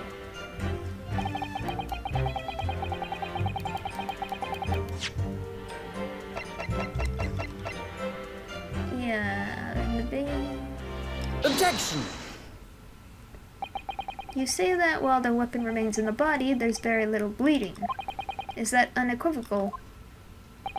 Look, there was no blood on the experimentation stage, even though that's where the fellow was stabbed. The only explanation for that is that the screwdriver was still in his body, stopping any heavy bleeding. It's common medical knowledge, my learned friend, even on your side of the world. Yes, but about this screwdriver. The thing is, we actually saw it at the scene ourselves, on the experimentation stage. What? It was on the floor by the wreckage of the machine, poking through a metal grill. I went to pick it up, but the detective here stopped me.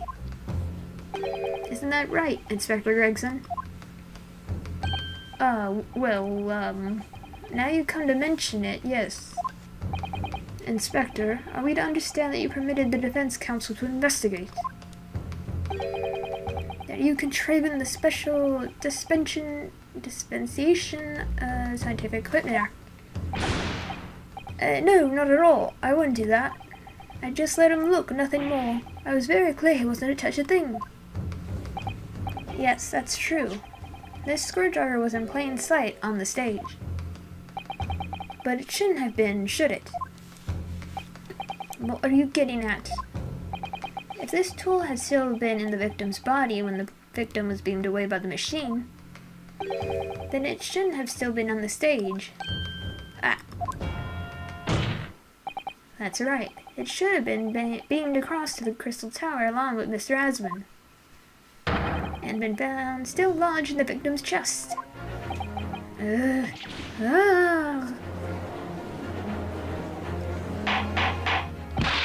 Order. How do you explain this, Inspector? I don't...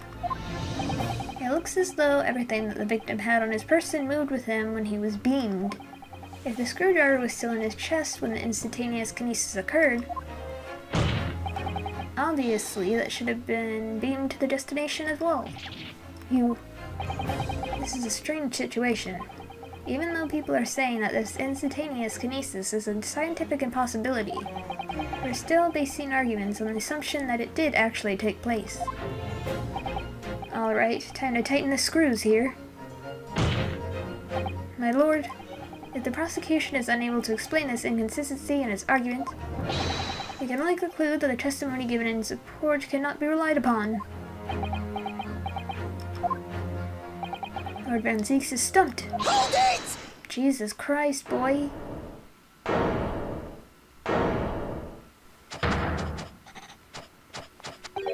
Do you have something to say, witness? Yes, I knew it. It bears out. The equations hold.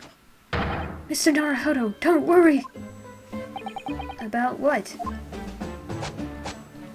Without delving into the details, there's no inconsistency. What?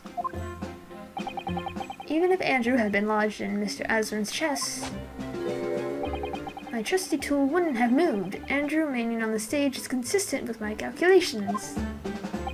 What?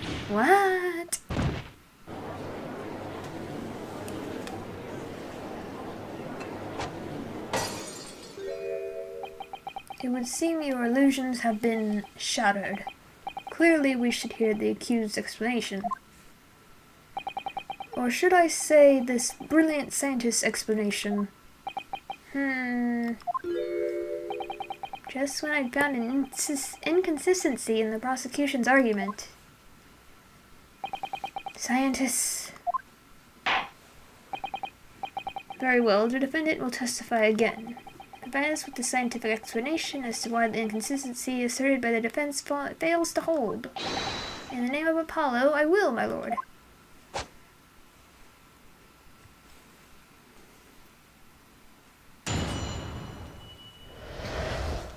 Inconsistency. To be clear, I'm still at this stage of gathering data in my research. My hypothesis states the kinesis cannot transport metal, though. Hence, the metal weapon would have stayed put. In other words, the point just raised by Mr. Naruhodo isn't an inconsistency at all. Mr. Aspen was the patron of my research. Without him, my work wouldn't have been possible. Now I have a duty to protect the incredible machine that we built together.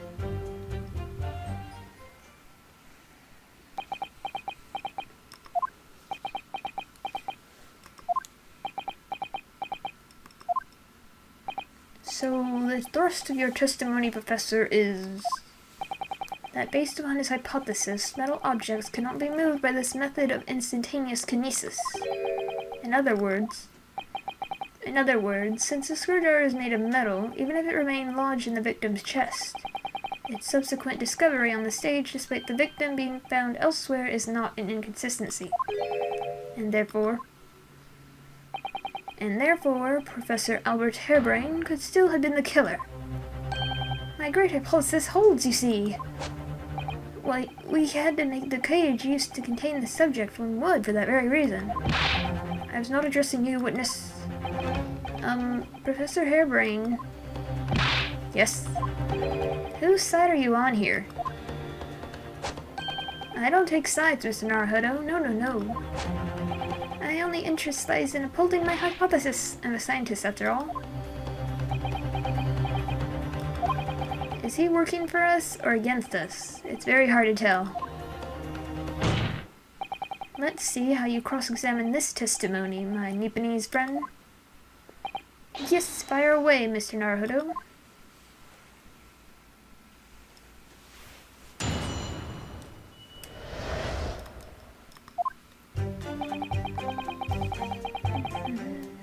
One second, let me just... Okay, right, so... metal can't be transported or whatever, right? Is this... wood?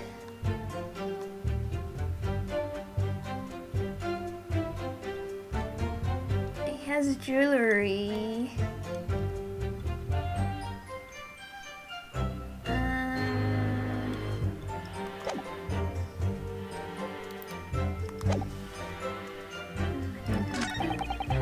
It's gonna see him.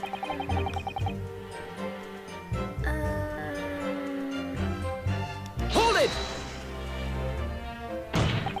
Your hypothesis states it, so this isn't proven then. No, of course not. It's merely a hypothesis, but a good one, based upon thousands of calculations. But it is widely known that metals can't be decomposed by electrolysis. Yes, of course, so I am right. My hypothesis is clearly correct. What is it about incriminating himself that makes this man so happy? It's the whole reason that the birdcage is made of wood, you see. Sorry, the birdcage? Yes, that's what I call the obtuse cage in which Mr. Aspen was placed for the kinesis. The jail cell in which the victim was detained. It does indeed seem to be made of a timber of some sort. I'll thank you not to refer to it as an instrument of incarceration, your lordship. In short, any weapon lodged in the victim when he was beamed away by instantaneous kinesis would have been left behind on the stage if it was made of metal, correct? Yes, that's it. Yes. It all fits perfectly with the mathematical model. But the ultimate conclusion, then, is that the defendant alone had the opportunity to inflict this fatal injury on the victim, is it not? Indeed, sir. Someone beam me out of this nightmare. In other words, point just raised. Mr. Aspen was a patron of research. I do to protect the incredible machine. Hold it! How did you come to know Mr. Aswin in the first place? This is a tiny book. A year ago now, a small provincial science journals published a little paper about my work. That's a scientific journal, good gracious, I should need new spectacles. I might have had an extraordinary hypothesis and great promise, but at the time I had no money. I had to eat tiny little meals at a tiny little cafe and drink watered down water out of the tiny little glass. Watered down water. But Mr. Aswin read the paper and came to visit me at my tiny little laboratory and offered you money to help fund your work. Exactly, that's exactly what happened. I handled the theoretical side of things, and Mr. Aswin provided me with an engineer for the practical. And the three of us produced that fantastic machine together. A machine that you brought to the great exhibition to demonstrate. We had to apply to the government for some sort of inspection to be allowed to exhibit, I think. I didn't understand all that side of things. Mr. Aswin took care of all that. He was a wonderful man, really. I owe him everything. Now I have a duty to protect the incredible machine. Hold it! When you say that you built the machine together, does that mean that you were involved in its construction? Yes. Well, not exactly. I'm not good with the practical side of machines myself, so the physical construction was done by an engineer. Little remains of your creation now, though, following the explosion. Repair will no doubt be impossible. Yes, I realize that, but still. If someone were to gather all the broken parts, they could discover the secret of my hypothesis. But Mr. Aswin and I toiled over that machine for so long, we put our hearts and souls into it. I have to protect our work. So what's left of the machine must be kept safe. That's only fair, because what happened was an accident. That's the extent of the testimony, then. Thank goodness for that. I don't want him doing any more damage. He's already basically proven that he could have been the culprit. But it seems as though all he really cares about is defending his hypothesis. Still, I wonder, what if his hypothesis is just fundamentally flawed? Hold it! Yet your retort to my argument was lacking in competence. No scientist can find the truth without first finding self-belief. Those were the words of a certain scientist I hold in my very highest esteem. But you realize that disproving my argument puts you in a very precarious position, don't you? No scientist should strive to protect himself more than he strives to protect the truth. Or words of the same great scientist, you know. Words that are causing me a lot of trouble. Who's the scientist? I'm afraid I couldn't tell you, Mr. Naruhodo. But as soon as I remember the magnificent genius's name, you'll be the first to know. It might be worth keeping the names of your idols to mind. You're wasting your breath, my learned friend. This scatterbrain even forgets my name at times. So Lord Van Zeeks really did have a friend once, but I didn't notice hell freezing over.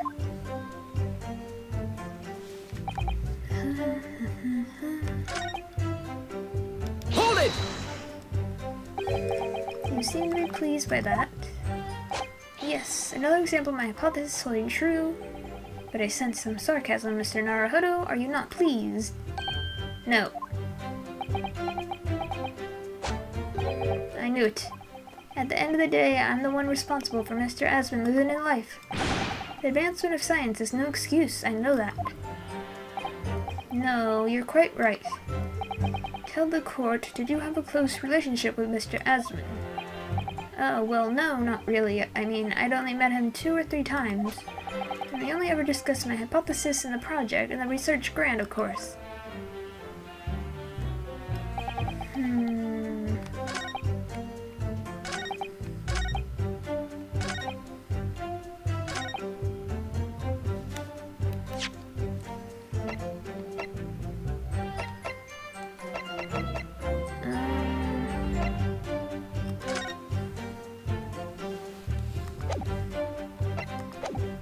Gathering data.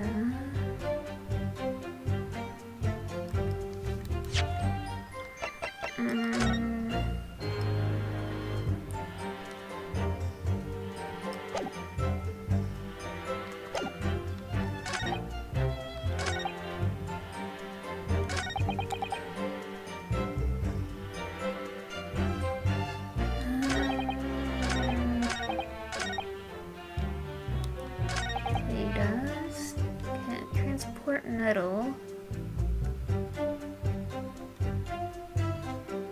I did this already, right? Yeah, okay.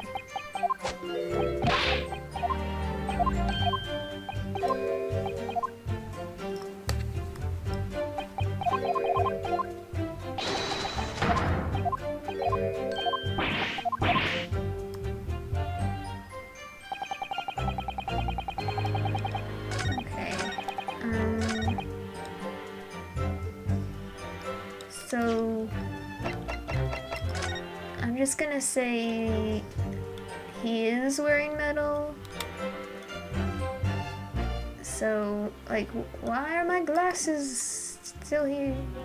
Objection! Professor Harebrain, you say that according to your hypothesis, nothing made of metal can be beamed by instantaneous kinesis using the machine you made, is that right? Yes, that's right, spot on, exactly correct. In that case, I'd ask you to have a look at this photograph that was taken at the scene. In particular, I'd like you to pay attention to the victim's face. You can clearly see that Mr. Asvin is wearing a pair of spectacles with a metal rim. What? Metal? No. Metal can't. That's not. Metal. No! We've already established that the proposed murder weapon, the screwdriver, was found on the stage. However, if your hypothesis correctly predicted that outcome, it should also have predicted that the metal rimmed spectacles would be found in the same place. Ah, my hypothesis! My hypothesis! Professor Harebrain, this isn't easy for me to say, but your hypothesis is clearly flawed. Ah. Order, order, order. Counsel, what is the implication of this? If, on the day in question, the alleged instantaneous kinesis never actually took place, then it's entirely possible that the victim was killed somewhere other than on stage. And in that case, someone other than the defendant could have been the culprit. But my hypothesis is sound. I proved it that day. The experiment was a success. The experiment was proof of all my work. If I could say something here in my capacity as a fellow of the Royal Society. Yes, jar number 4. Go ahead. As a man of science, there's one thing I simply cannot abide. And that's a fraud who pretends to be a fellow man of science. What? Wait! Great Scott! Are you suggesting my science is suspect? It's just been disproved, hasn't it? It's in front of all of us. In other words, the whole demonstration was a complete nonsense from start to finish. Believe me, my fellow jurors, when I tell you that this man is a heel, a bounder, and a fraud. I say the wreckage of that machine should be stripped down and thoroughly examined.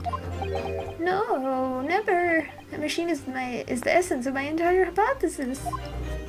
It's protected by the Special Dispensation for Scientific Equipment Act. What the devil was that blasted act all about, eh? Who made up such a daft rule? I don't like the way this seems to be going. What's the best way for me to help the professor?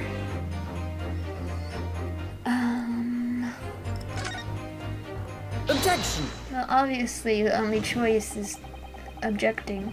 Professor Harebrain has yet to perfect his invention. That would seem to be the case, yes. But even so what? Going to such trouble and expense to create a fake machine to display in public, he would have absolutely no reason to do such a thing. Objection! He had an obvious reason to do exactly that. For the research grant money. Ah. If the government was foolish enough to have deemed the man's ridiculous notion plausible, he and his conspirators would have received a handsome sum indeed. Conspirators? What would be the value of such a grant? 10 pounds. You're an order of magnitude out, madam. 500 pounds a year. Oh, you could live handsome on that. Much please. The Society has noticed an increase in bogus public demonstration in the field of science recently, and plenty of scientists arguing with each other to get the largest slice of the funding cake. People's greed is plenty motive, enough for murder, I assure you. no, I haven't deceived anyone, least of all the government. My hypothesis is sound, the science is sound. Please, you must believe me. Objection! No matter how unbelievable this hypothesis may seem to you, ladies and gentlemen, and the fact remains that the victim was transported instantly to the Crystal Tower. Which means that the experiment was a success. Ah, Barrick! And therefore, the only person who could possibly have committed this murder is the accused. Ah, Barrick. Where is this heading? I have no idea. My lord, if I may. Yes, Lord Van Zieks. The prosecution would like to summon new witnesses to the stand. New witnesses? What would the nature of their involvement? Spectators of the demonstration at the exhibition who are occupying special seats. Eyewitnesses. Very well, the court grants the prosecution's request. I should very much like to hear from eyewitnesses to the incident. Prosecution's stance is clear. This experiment was no posted. The accused killed the financier victim there on the public stage before the very eyes of the spectators. Now, my learned friend. Oh, yes. It's time for you to make your own stance clear. There's clearly a flaw in the professor's hypothesis. I can definitely see that. But where does that leave me? We shall take a short recess now, during which time the prosecution will prepare its new witnesses to take the stand. As you wish, my lord. Good. In that case, court is adjourned for 20 minutes.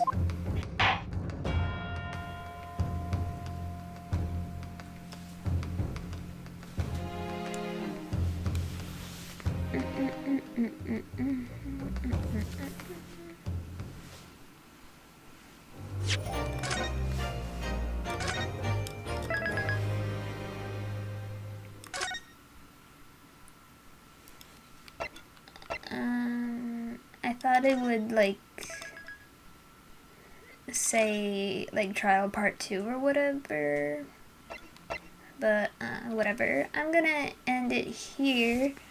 Because, again, this is, like, the longest trial ever, apparently. So, thank you guys for watching. Hope you're enjoying it. If you do enjoy my content, please please consider becoming a patron for my exclusive Discord server, blah blah blah, and catch you on the next one.